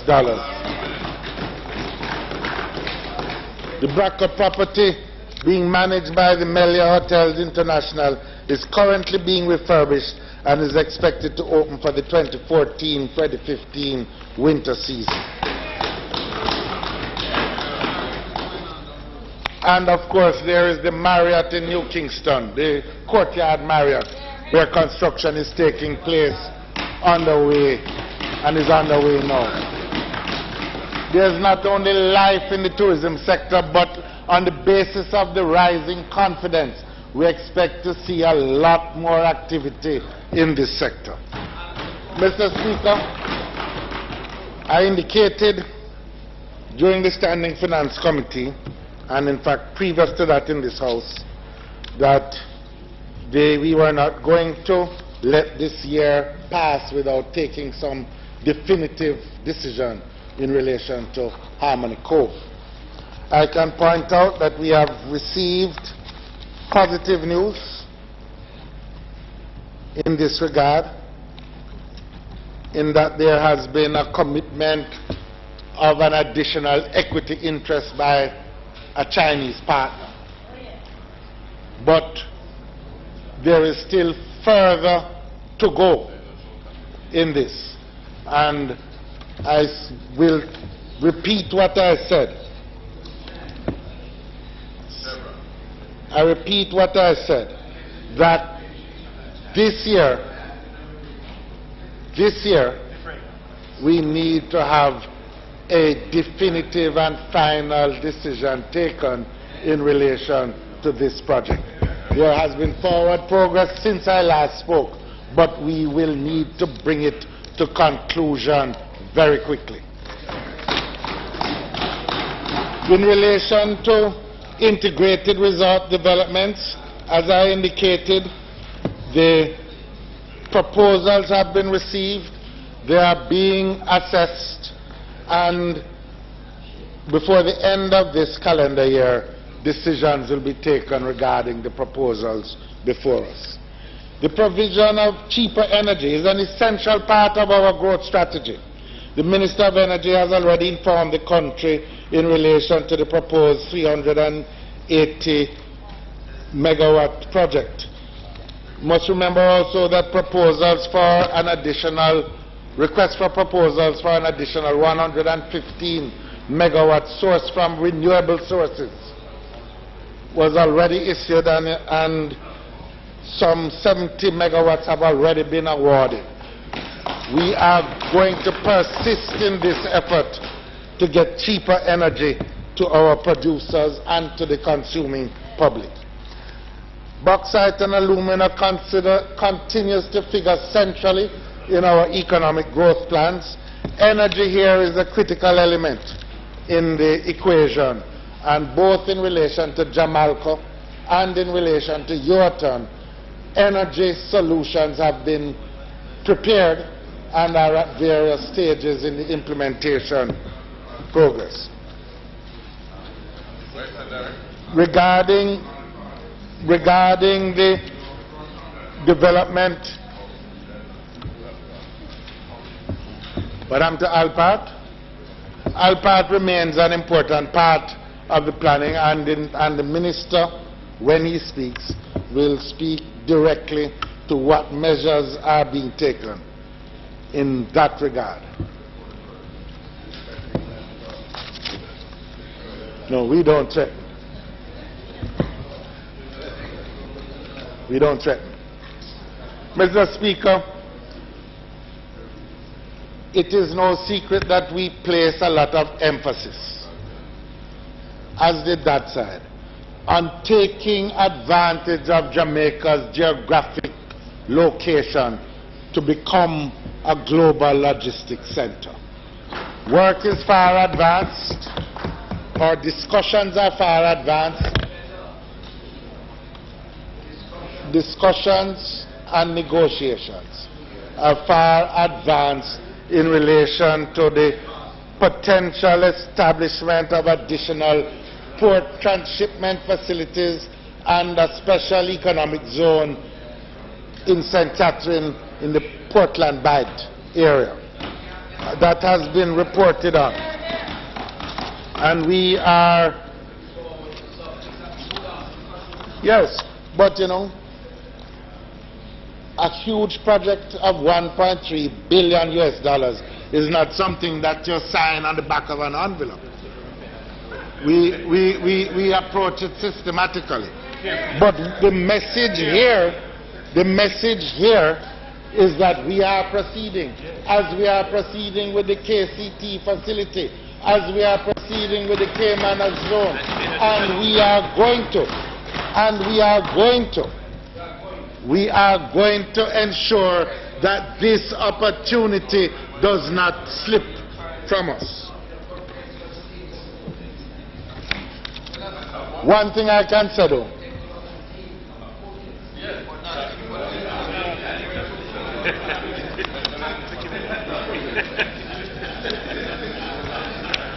but 2 years is still less than 4. Mr. Speaker, I want to say something, Mr. Speaker, about what to me is one of the more exciting prospects in relation to job creation in Jamaica. And that relates to the ICT BPO subsector, the business process outsourcing subsector. Last year, JAMPRO facilitated 5 new entrants to the Jamaican market, 2 software development firms and 3 outsourcing companies. 4 of these companies have already begun operations. The BPO industry currently employs some 12,000 people in over 30 companies and is growing rapidly due to the expansion of companies already established in Jamaica. The Development Bank of Jamaica has already approved 6 projects totaling $22 million to create 334,000 square feet of space, with 2 additional applications totaling $11 million under review at the moment that will create an additional 245,000 square feet of space, of additional space. This would amount to another 570,000 square feet of space for this important sector. I had occasion, Mr. Speaker, to speak at one of a graduating class, small class, in the animation segment of this industry. It was an experience that filled me with considerable hope. For one thing, it is one of the few graduating classes at the university where there were more men than women in the class. But what was most significant is that every one of the graduates had already been placed in a job by the time they reached the graduation ceremony. Animation. What is most exciting about this sector at this time is that we are seeing a lot of private investors coming alive to the prospects in this sector and beginning to engage in property development without looking for any government subsidy in this regard. And it can only augur well. As the interest rates come down, Mr. Speaker, we can put all our high school and tertiary graduates to work in this sector. There are some marvelous things happening in Jamaica now. Some of the call centers right here in Jamaica are bilingual call centers. The answer in English and Spanish. And if you're not careful, we might even down the line throw in some Mandarin and other things as well. We have the people, we have the potential. We need to get the foundations right and put the Jamaican people to work. Mr. Speaker, I have said that we are committed to inclusive growth. And a critical instrument of securing this inclusion is to ensure that the Jamaican people, many of whom live in informal settlements, rural and urban, without title to land, and therefore find themselves in a situation where they are not able to secure the capital even though they live on this capital. It is for that reason why the LAMP program, the Land Administration and Management Program, was started in 2001, I believe, or I think you were in 2001. We envisage an ownership society with more and more Jamaicans having their ability to own a piece of this rock, jam rock. The LAMP program was launched in 2000. In excess of 25,000 files have been opened with approximately 4,000 titles issued. To date, however, there have been a number of issues retarding the success and the grant of titles to some of the potential beneficiaries. Current data shows that in excess of 2,000 land title files are in possession of LAMP which cannot be transferred, primarily because the beneficiaries are unable to meet the costs. Without titles, the landowners cannot access financing from banks or other financial institutions to undertake the productive activities and improve their social status. If they had the title, they could borrow some money to plant 3 more squares of peas or another 2 squares of lettuce or cane, or put on another room on the house and produce some condiments. We want this segment of the society to also contribute to production. Our vision of production and growth is not something for big factories alone. It is something that starts organically down at the grassroots of the country. Mr. Speaker, in order to correct this deficiency, the Development Bank of Jamaica has agreed to provide funding to help landowners who have applied to LAMP for titles and have made some payments toward their files, but have so far been unable to make the remainder of their payments to complete the process. This will be done through a landowner payment assistance facility of 90 million Jamaican dollars, which will allow these landowners to complete the process. This is significant, Mr. Speaker, because it has implications for rural development, as many of these landowners will use their titles as collateral to access loans for agriculture and other productive purposes. In addition to support for the administrative processing to these titles, an allocation of 20 million Jamaican dollars will be provided to the Ministry of Water, Land, Environment and Climate Change to fund the operation of the adjudication committees in the various communities within affected parishes to resolve ownership issues. Mr. Speaker, the Minister of Water, Land, Environment and Climate Change will speak further about the developments in the LAMP program. But I want to say the public sector modernization program will have as its mandate working together with the ministry to ensure that not only those files which are currently languishing get dealt with, but to find ways to speed up the process, because we want all of rural Jamaica who live in the conditions of informal tenure to get the title to their land and become a functioning part of the Jamaican economy.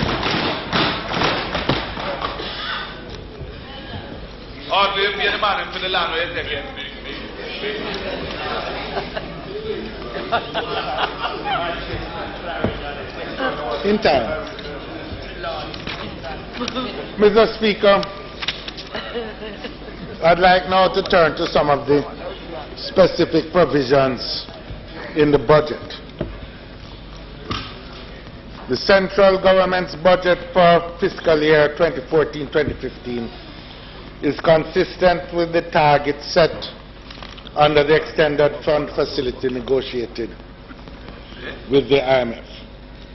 Crafting the budget for 2014-15 has been challenging. Expenditure has to be controlled and kept in line with the country's ability to fund its operations.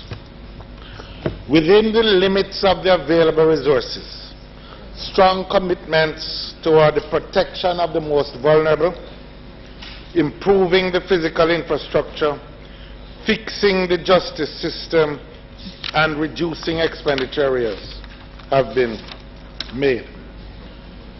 But there's no disguising the fact, Mr. Speaker, the budget is tight and many ministries, departments and agencies have seen real reductions in their allocations.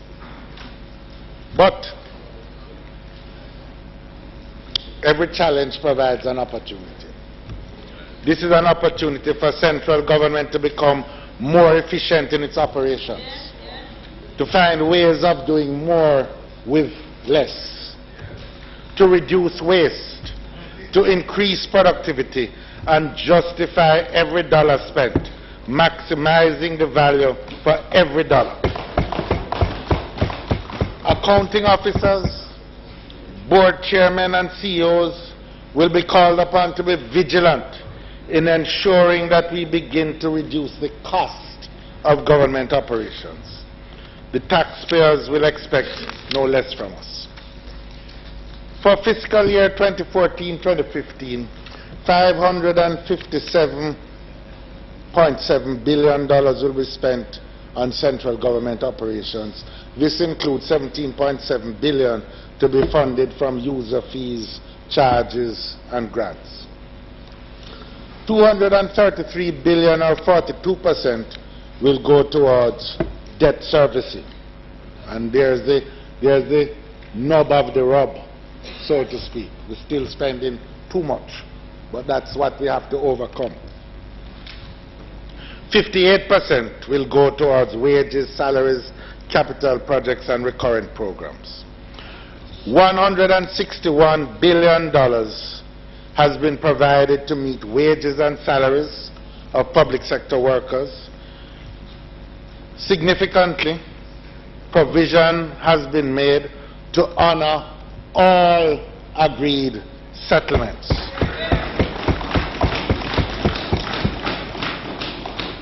To public sector workers, including $4 billion, the final tranche of the 7% wage settlement is due in May.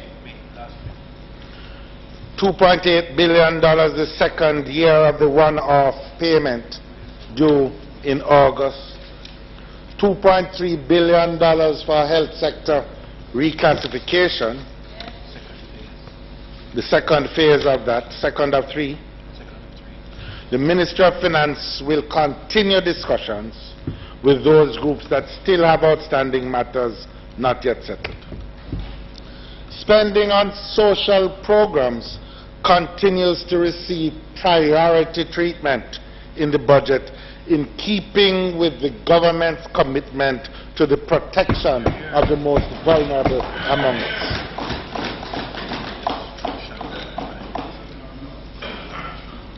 A total of $22.563 billion has been reserved for a set of social programs for which the government of Jamaica has established a floor below which expenditures will not fall. This floor is $20.7 billion, which was set in 2013-2014, and the commitment given is to maintain this in real terms throughout the life of the program.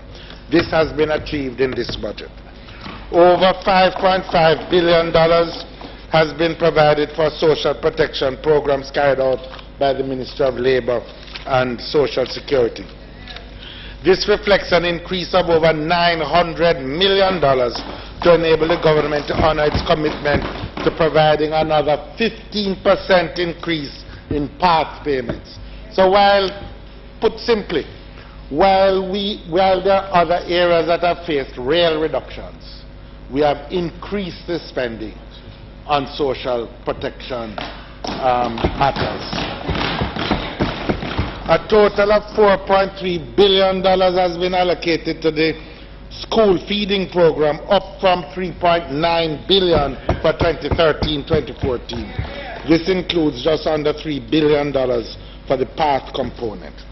Education, $727 million has been allocated to support the provision of additional classroom spaces in infant, primary, and secondary schools across the island.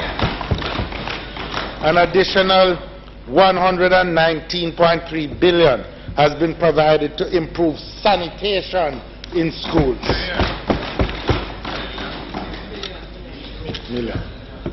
National security and justice represents an area where we have given priority treatment. Not enough, the minister would say, and I have had experiences to prove that I feel his pain.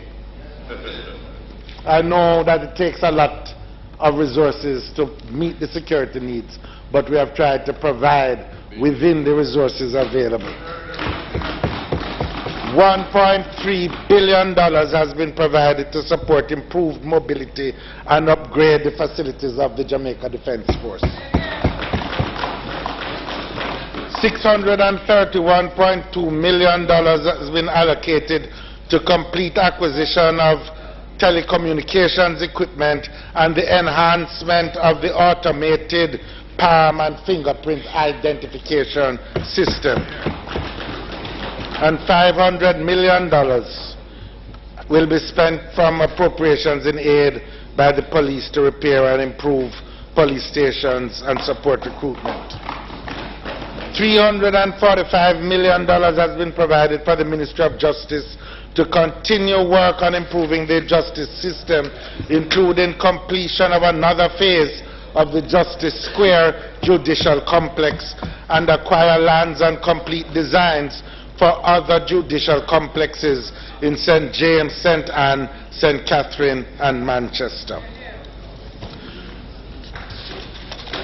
Mr. Speaker, over $8 billion, or approximately 23% of the central government capital budget, has been reserved for infrastructural work to be carried out through the Ministry of Transport Works and Housing during 2014-15. Some of the major projects which will be undertaken include $4 billion for the MIDP, Major Infrastructural Development Project, funded by the China Exim Bank and the Government of Jamaica, to undertake reconstruction of bridges, commence rehabilitation of main roads, and through the G program to repair works on community roads, retaining walls, drainage structures, etc. $1.7 billion for the Jamaica Economical Housing Project to complete works in St. Anne, Luana Gardens in St. Elizabeth. St. Elizabeth, Luana Gardens, I believe that is you. Okay. Long time in coming, but it is here at last.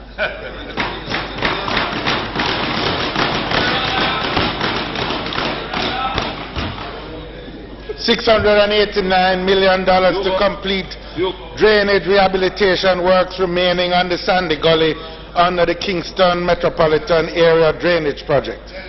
$689 million to the Transportation Infrastructure Project to complete road construction in Westmoreland, Hanover, St. Thomas, and St. Catherine.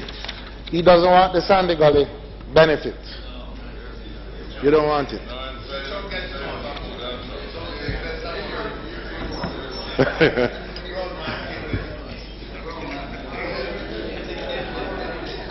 $494 million to the road rehabilitation project to commence road construction works in Clarendon. $273 million to road improvement program to undertake maintenance work on the North Coast Highway. The capital expenditure included in the central government budget will be enhanced by investment and capital expenditure of other public bodies. Investment infrastructure and other capital projects by public bodies is estimated to be $53.9 billion. Approximately $1.6 billion will be spent on road rehabilitation by the Road Maintenance Fund. Approximately $26.3 billion will be spent on housing solutions by both the National Housing Trust and the Housing Agency of Jamaica. The National Housing Trust expenditure of $22.4 billion should support some 7,600 new loans, 2,400, approximately 2,500 housing starts, and 2,163 completions. In addition to these housing solutions, NHT has provided for 971 million to support a program of special subsidies and grants to facilitate access by contributors to the lower income bracket. Million.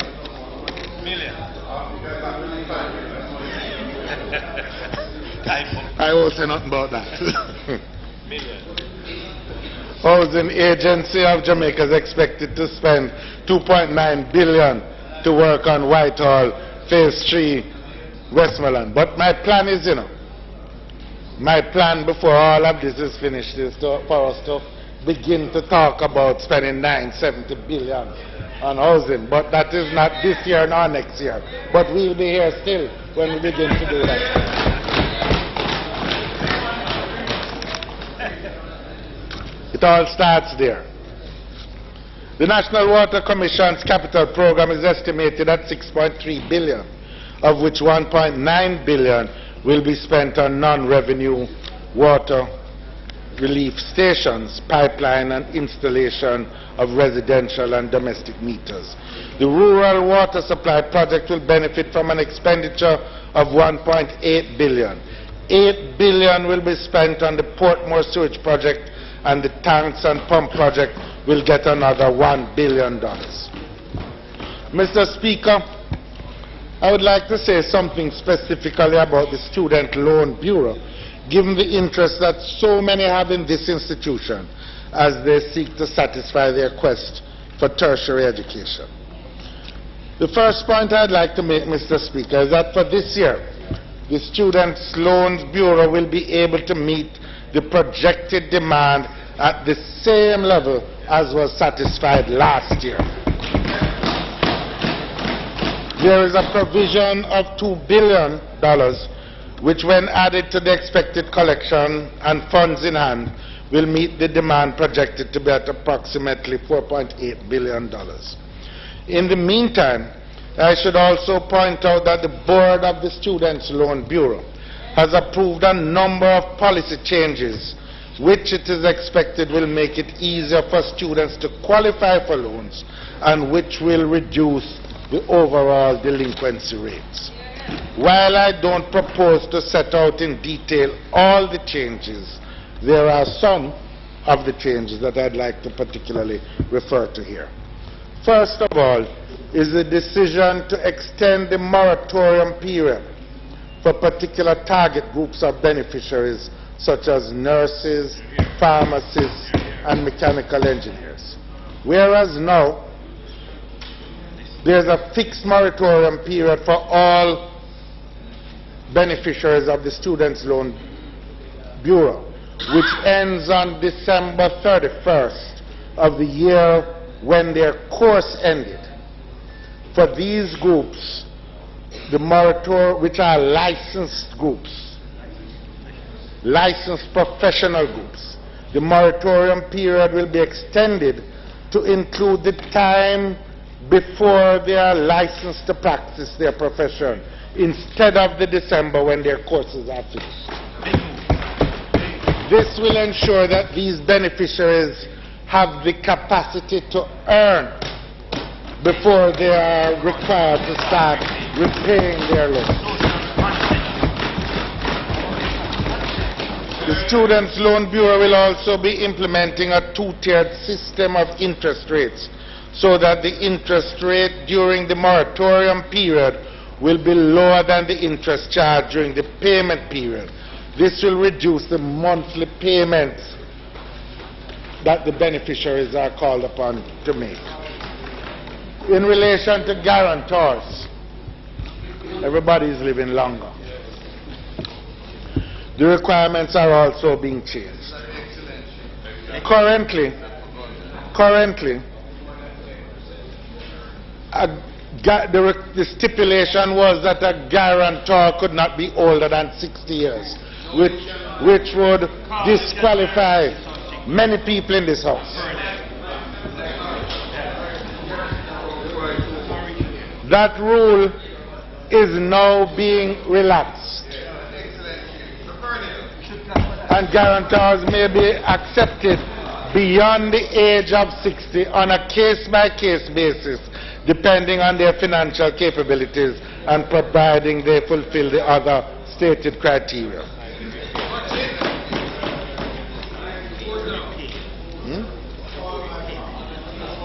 And this will also mean that rather than people going to find guarantors who can't fit the bill or who can't meet the requirements, they will find people, qualified people, who are up to the responsibilities, who can provide the mentorship and the guidance and stand behind the borrower as the case may be. And we expect that it should help reduce the delinquency rates in the fund.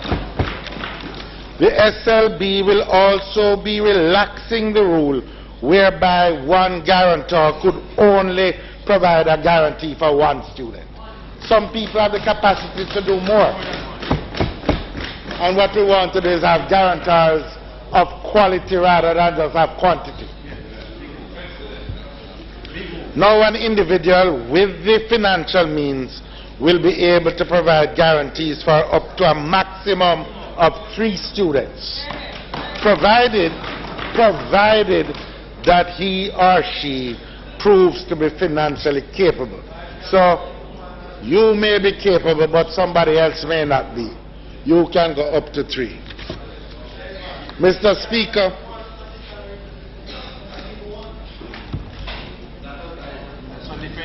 Mr. Speaker, it is also proposed, it is also proposed that interest due on outstanding loans to the SLB will not be calculated any longer on the current add-on basis, but on the reducing balance.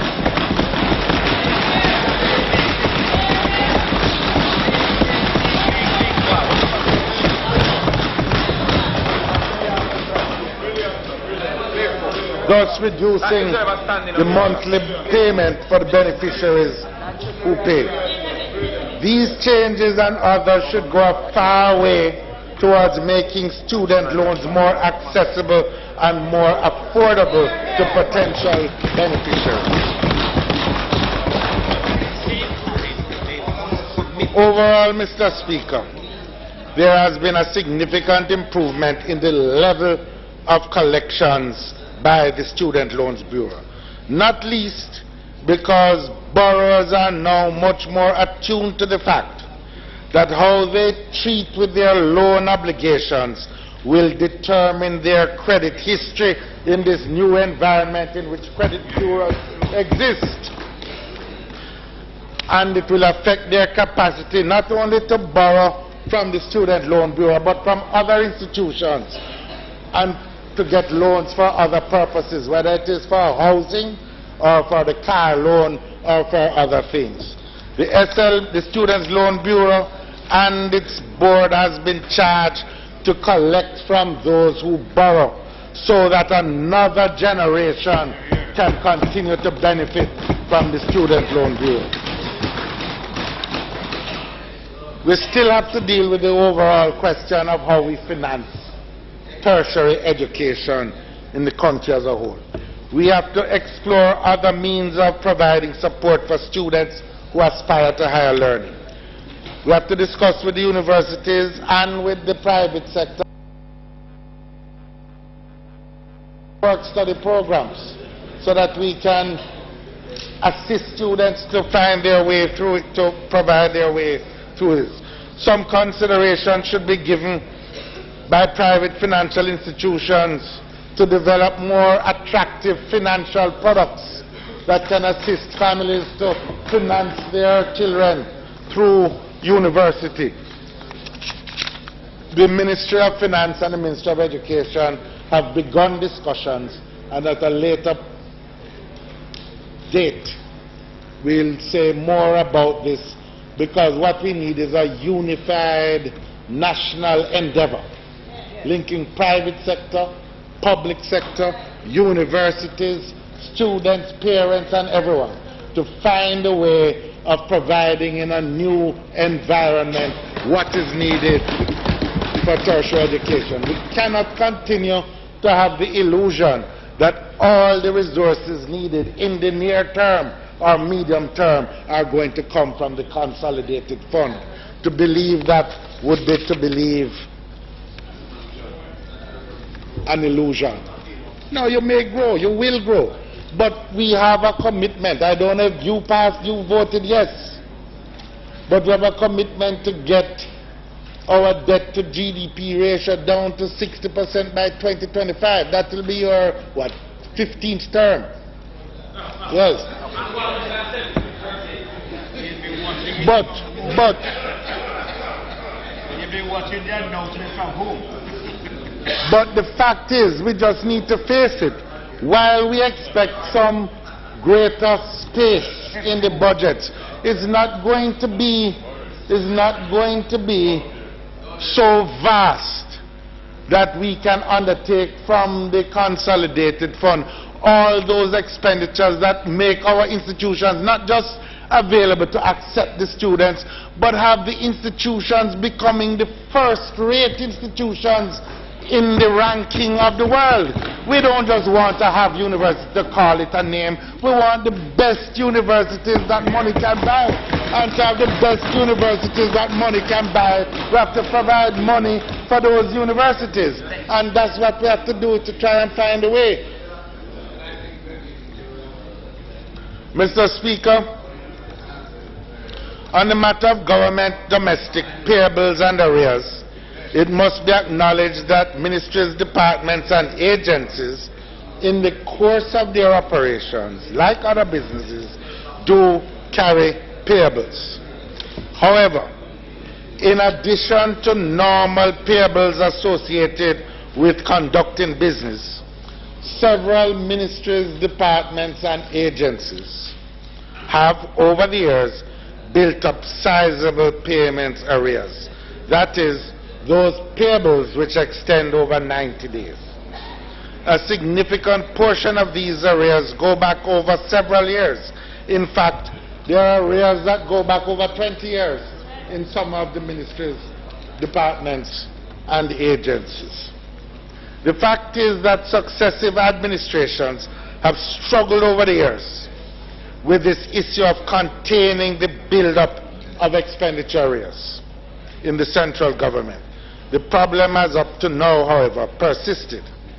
In March 2013, the stock of domestic arrears reported by MDAs stood at some $21.6 billion. That is all domestic arrears known at that time, including those going back over the years. We have taken the decision that the arrears build-up in ministries, departments, and agencies is a serious issue and will therefore have to be treated as a matter of major priority. A firm commitment has been given under the extended fund facility and recorded in the Memorandum of Economic and Financial Policies to control arrears. A cap has been placed on domestic arrears at the level which existed at March 2013 in order to prevent any further increase in the stock of arrears. As at February 2014, this cap was not breached. Measures are being put in place, including structural changes to reduce the existing stock of arrears over time and to control the buildup.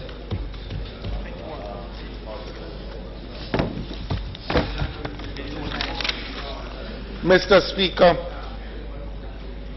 it is well known that a central plank of our economic reform program involves tax reform.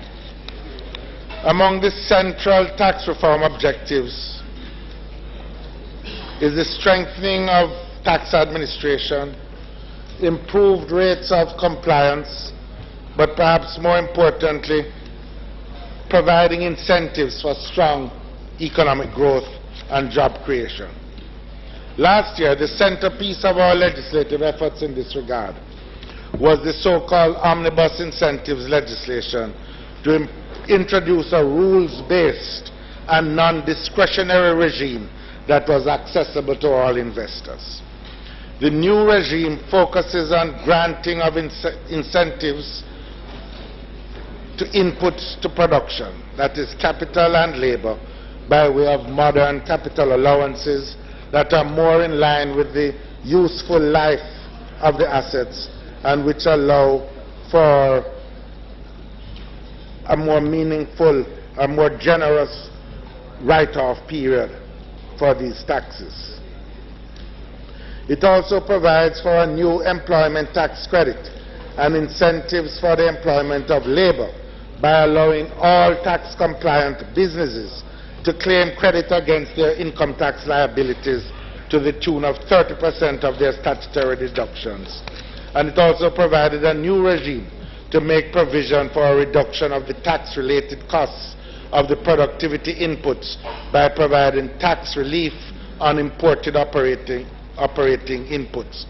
The PIR applies to all inputs, including consumer goods, such as, for example, carpets and fans for the tourism sector, or recording equipment for the creative industries, once these are directly used as raw materials, intermediate goods, or consumer goods in the production process. Also, we should recall that the customs tariff revision introduced as part of the legislative package, the aim was introduced as part of the legislative package. The aim has been to reduce the list of non-consumer goods that attract customs duties while remaining consistent with our treaty obligations to CARICOM and other international agreements. Tax incentives for the tourism sector were considered by the working group.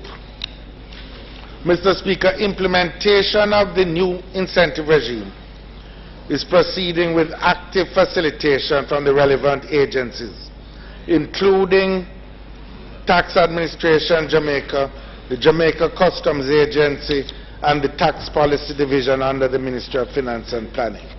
At present, consultations are ongoing in relation to the registration and certification procedures that businesses that will access productive input relief. In particular, discussions are taking place with the manufacturing and tourism sectors. Every effort is being made to conclude these arrangements by June of this year. Mr. Speaker, one outstanding area in the system of productive input relief concerns the tourism transportation subsector, U-Drive, contract carriage and tour operators. Under the old regime of waivers, these operators were provided with concessionary rates at the discretion of the Minister of Finance in order for them to offer competitive prices for their services. As you are aware, Mr. Speaker, these powers have been removed. Without these concessionary rates, the operators are at a disadvantage. Motor vehicles are essential inputs to the services that these operators provide, in much the same way as some consumer goods are an input to the accommodation and attraction subsectors. Similar treatment ought therefore to be accorded to the operators in the tourism transportation subsector. It is proposed that vehicles for this subsector be allowed to be imported free of customs duty but continue to be subject to GCT and SCT.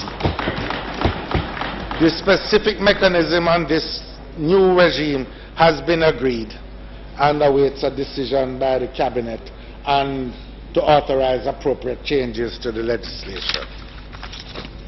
Mr. Speaker, Section 5 of the Fiscal Incentives Act allows tourism entities that are beneficiaries under the Hotel Incentives Act a 6-month transition period to decide whether to adopt the provisions of the new incentive regimes or retain their hotel incentive status for the remaining period of the concession. The election under the legislation is to be made by July 1st, 2014. I am aware, Mr. Speaker, that this deadline is a matter of concern to some investors who have been appealing for an extension to complete their assessment and decision-making processes. I want to stress, Mr. Speaker, that I am mindful of this concern and would urge that the discussions currently underway between the incentive working group and the tourism sector be completed expeditiously, so that whatever decisions we need to take to meet these concerns will be arrived at before the stipulated deadline.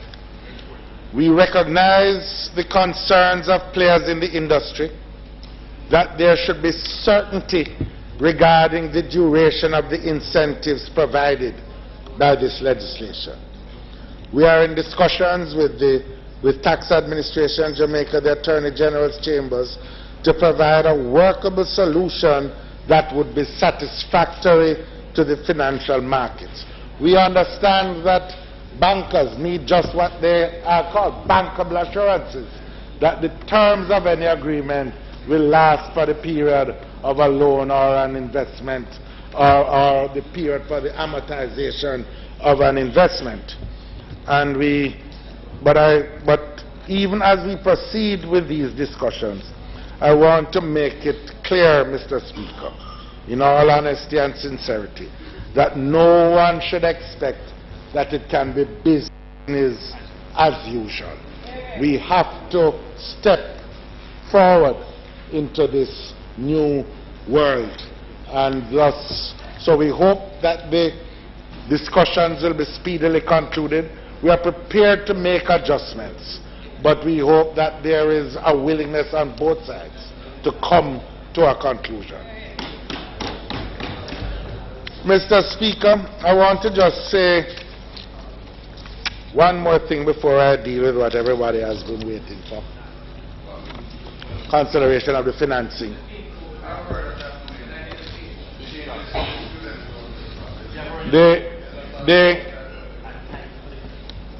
I made the point, Mr. Speaker, that we see taxation as a tool for helping to drive job creation and helping to lift productivity in the economy as a whole. We have in the past, in relation to computers, reduced and removed duties in order for people to use computers, not just to play computer games, that some people do. I'm not calling anybody's name, but really to have them use these items in the production process for the goods and services that they offer. An issue has arisen in relation to the categorization of tablets versus phablets. It was recognized that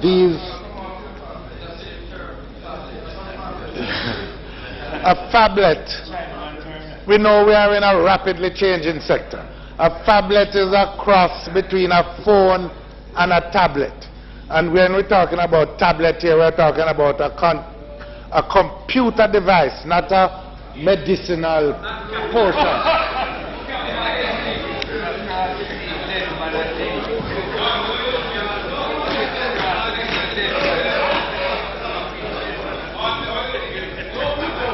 Mr. Speaker,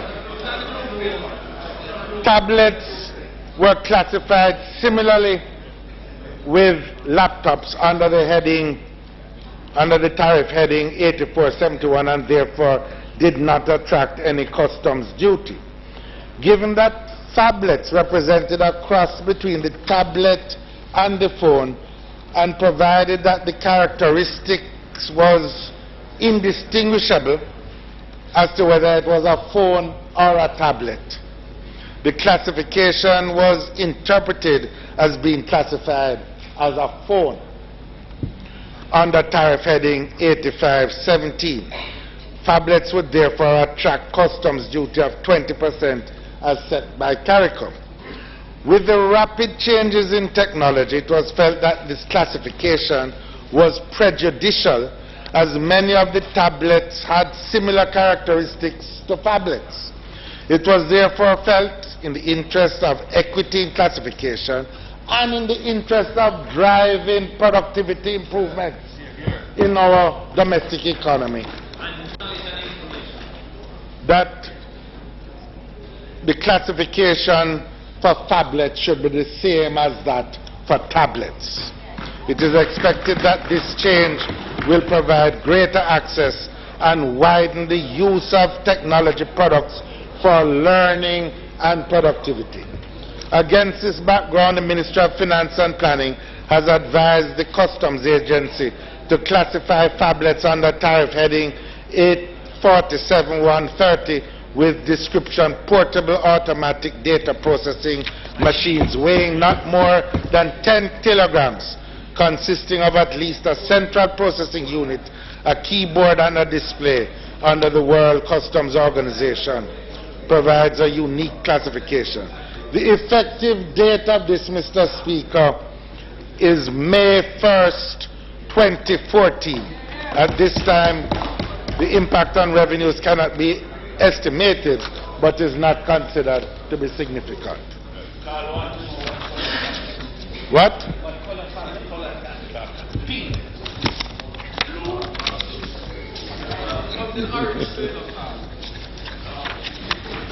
Mr. Speaker,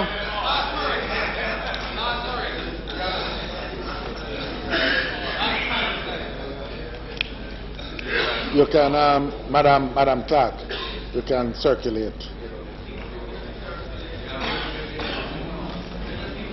Your thing. Mr. Speaker, the 2014-2015 expenditure budget is estimated at $540.1 billion.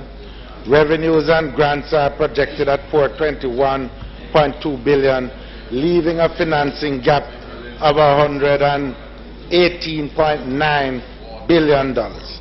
This will be financed by loan receipts of $110 billion, utilization of balances in the banking system of $1.4 billion, and inflows from new measures totaling $6.7 billion.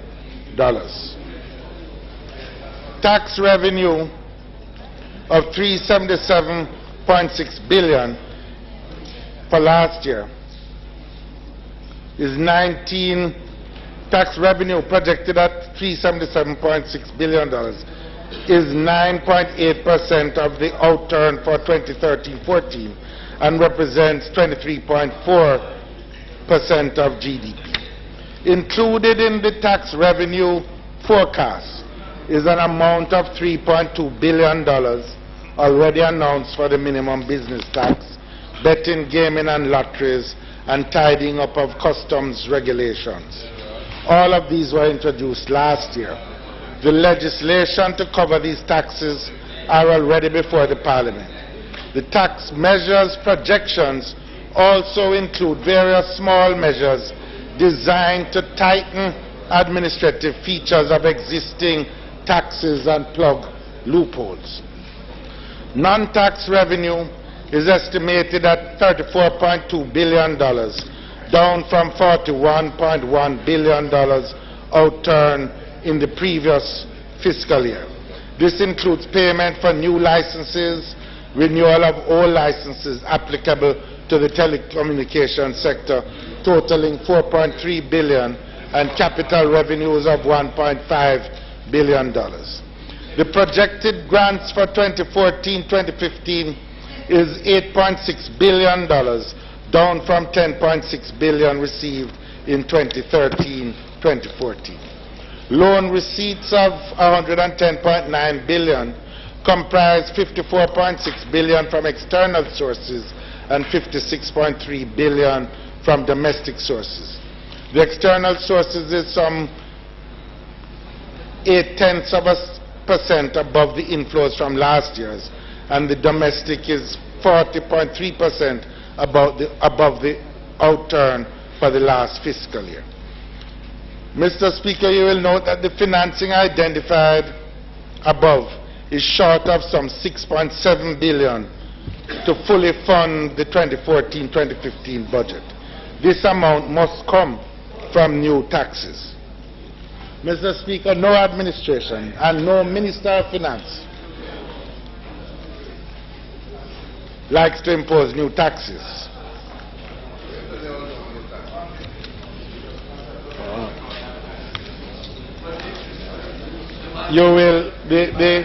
But this is required to allow us to meet our primary surplus target. The tax package being proposed is approximately 0.5% of GDP. Now let me say, we made a commitment that I noticed a headline this morning that urged, I don't know if it was urging, that we should remove the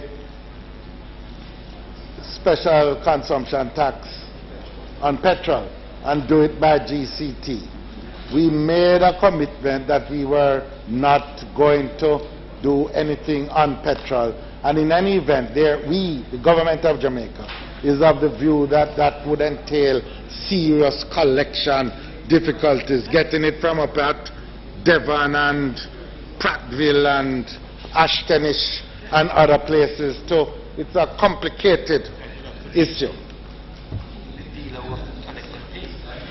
We also have sought in doing this to protect the poorest to the greatest degree possible. So, Mr. Speaker, the first issue relates to alcoholic beverages. All alcoholic beverages, with the exception of white overproof rum, are currently taxed at the rate of $1,120 per liter of pure alcohol. There is also a preferential regime for the tourism industry, which is currently $700 per liter of pure alcohol. Under the current reform program, the policies for the systematic unification of the rates. In light of this, the proposal with respect to the taxation of alcoholic beverages is to provide for one unified specific rate per liter pure alcohol on all alcoholic beverages across all sectors. We have found that the differential rates increase the administrative costs in the system and, quite frankly, is cumbersome and difficult to administer and allows for leakage of the revenues. The estimated revenue yield from this measure is approximately $844 million and will be effective April 22nd, 2014. There was a discussion earlier, Mr. Speaker, in the Taxation Committee and the proposals for the tidying up of the GCT, which increases the age limit on which GCT is applicable on the second-hand sale of vehicles from 8 years to 10 years. This was extensively discussed and was agreed by the Parliamentary Committee. The proposal does not contemplate increasing fees, but really extends the year on vehicles. The yield on this is $26 million and became effective April 1st, 2014.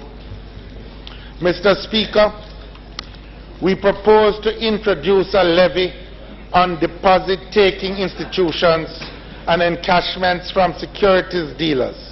This levy will be chargeable on all withdrawals from deposit-taking institutions by way of electronic banking point of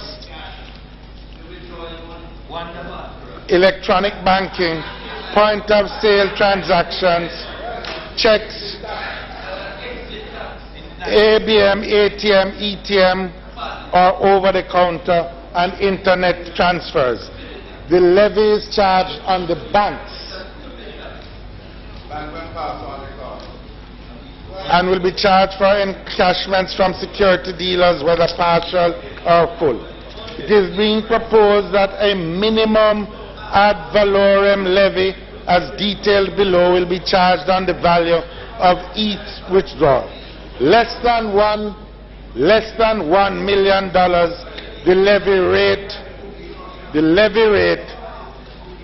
is 0.1%, which would mean, Mr. Speaker, that for transactions of $1,000, $5,000 or $10,000, the associated levy payable would be $1, $5 or $10 respectively. On a withdrawal of $100,000, the levy would be $100. Mr. Speaker, on transactions valued between $1 million,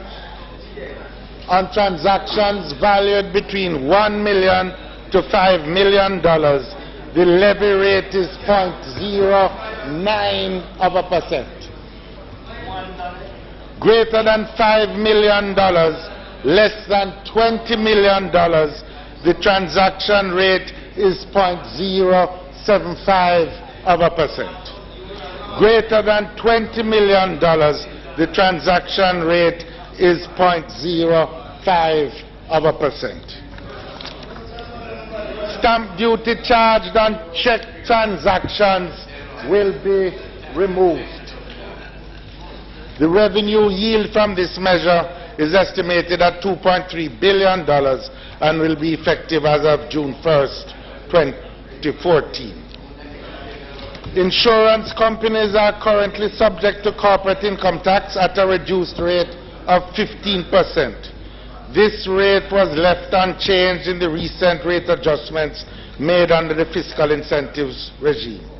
In addition to the 15% corporate tax, life insurance companies are required to pay a premium tax as per Section 48 of the Income Tax Act at a rate of 3% and 4% of gross premiums per year earned by regional and non-regional companies respectively. It is proposed that the rate of tax on gross premiums be increased to a standard 5.5%.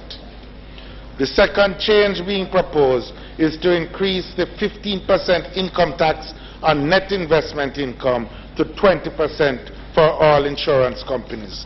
The new regime will be effective May 1st, 2014, and the total revenue yield from the combined measures would be approximately $1 billion. The following increases are being proposed to the asset tax. For specified entities regulated by the BOJ and the FSC, the rate is to be increased from 0.14% to 0.25%. For other entities, the new scale of rates will apply. Asset value of at least $50 million, a flat tax of $200,000. Asset tax of at least $5 million but less than $50 million, a flat tax of $150,000. Asset tax of at least $500,000 but less than $5 million, a flat tax of $100,000. Asset tax for all other categories remain unchanged. That is for asset value of at least $50,000 but less than $500, and an asset value of less than $50,000. This tax is due as usual on the 15th of March annually, and the effective date is the 1st May, and the revenue yield from this measure is estimated at $1.788 billion. Mr. Speaker, Ministry Paper number 32 of 2012-2013 allowed for an increase in the CET rates on a select List C items by 10 percentage points. Based upon our commitment to rate reduction, the following changes are proposed. A reduction in customs duty for vehicles 2,000 cc and above. Common external tariff. A reduction of the CET from 30% to 20% for 2,000 cc's and above. And a reduction of special consumption tax rates by 10 percentage points for petrol or diesel vehicles over 3,500 cc and hybrid vehicles. The revenue yield expected from this measure is approximately $250 million. By reducing the rates, we expect greater inflows of revenue.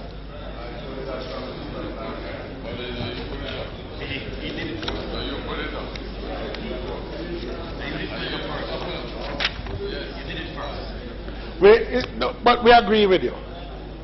We agree with you. For the first time at last.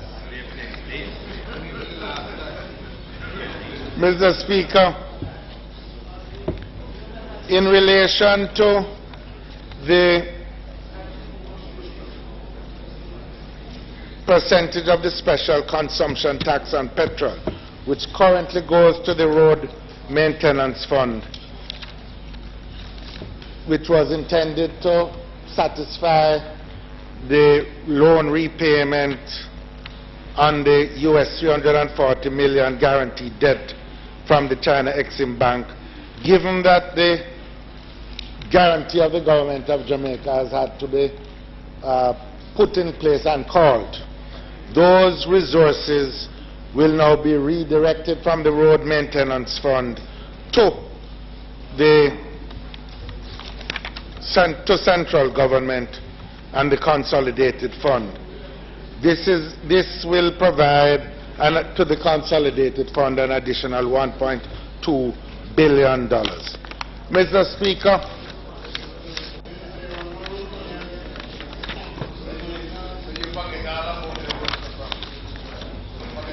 Mr. Speaker,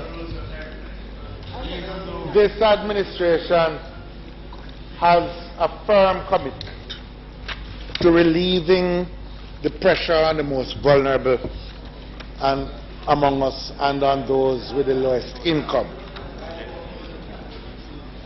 In keeping with this commitment, we propose to increase the threshold on personal income tax by $49,920 from the present value of $507,312 to $557,232,000. It is anticipated that this increase in the threshold will remove an additional 13,000 persons approximately from the tax, from the requirement to pay taxes under PAYE. 13,000.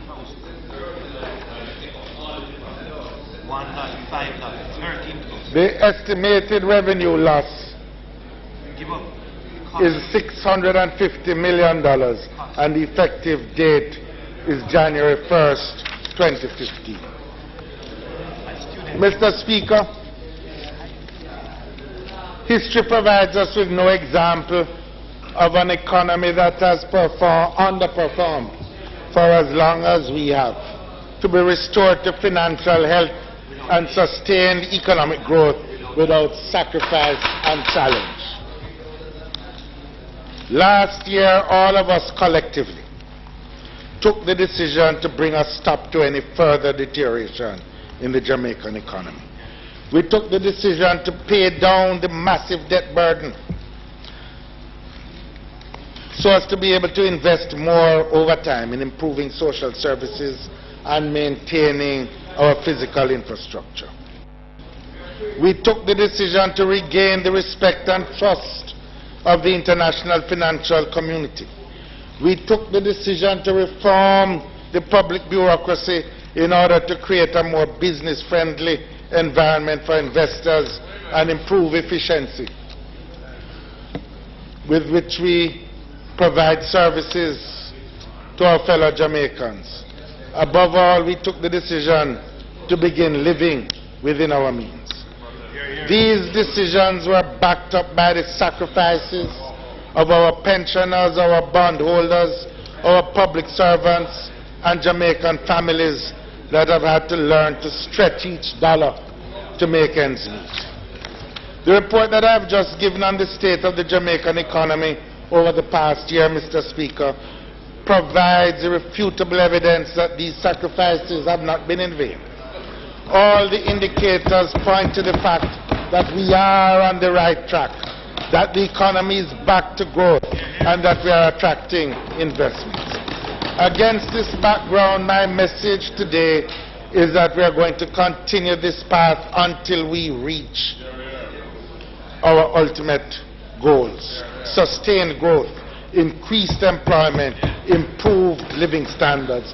We are going to stay the course.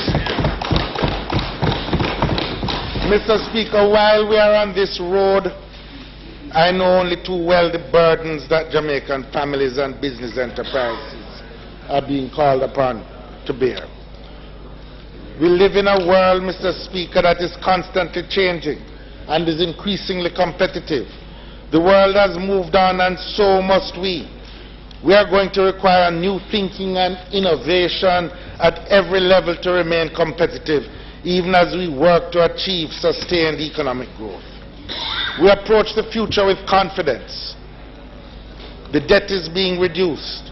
We have met all quantitative targets in 4 quarterly tests under the IMF program, and our economy is growing. The goals we have set ourselves are within our grasp. The new Jamaica we are designing and building is not a short-term project. To bring this project to successful conclusion, it will require that from each of us: commitment, industry, and fixity of purpose. We have a vision, Mr. Speaker, that will have all our Jamaican students leaving high school and tertiary institutions eventually being able to move straight from school into the workplace. We have a vision of communities where safety and harmony are the order of the day. We have a vision of families being able to meet from their own resources the basic expenses for the education of their children. We have a vision of a Jamaica with a vibrant industrial sector, vibrant agricultural sector, driven by innovation. Mr. Speaker, we have proven in so many areas of life in the world, track and field, culture, scholarship, that we can do it. Mr. Speaker, as we wish each other well for a happy and holy Easter season, let us remember that the message of Easter is one of renewal, rebirth, and resurrection. That is what we seek for our country. I thank you, Mr. Speaker. May God bless Jamaica and the Jamaican people.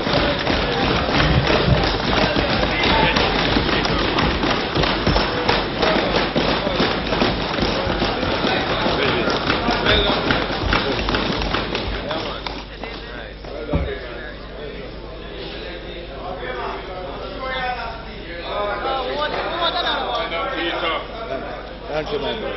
Very well. Thank you. You want him to talk some more? Too short. Turn us off.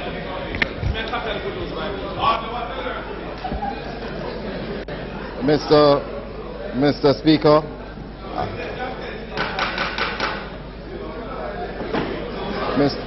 Mr. Speaker, I move for the recommittal of item announcement. Question is for the recommittal of item announcements. Those in favor? Those against? Ayes have it. Announcements. Also laid on the table of the House today are the following: Ministry Paper number 44, revenue measures for the financial year 2014-2015. Financial statements and revenue estimates 2014-2015 for the financial year ending 31st March 2015. Mr. Speaker, it is not intended to do any further business this afternoon.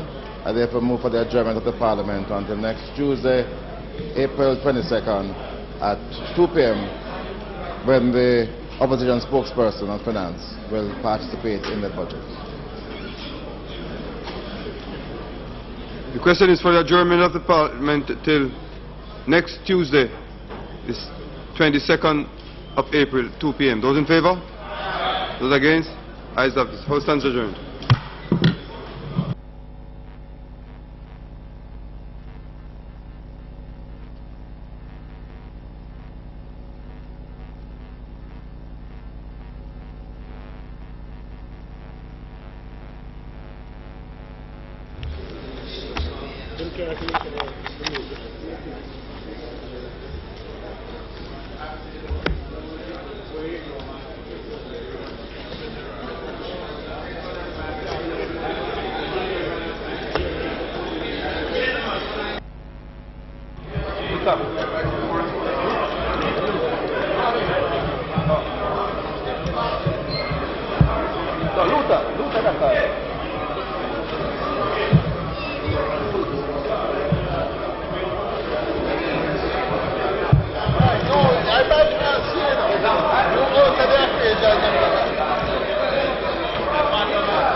Brought to you by Telligence Inc. Telligence Inc., turning broadband and internet into services. Awaken to the teachings of Joyce Myers for a life-changing experience every morning at 6 a.m., Mondays to Fridays on PBC.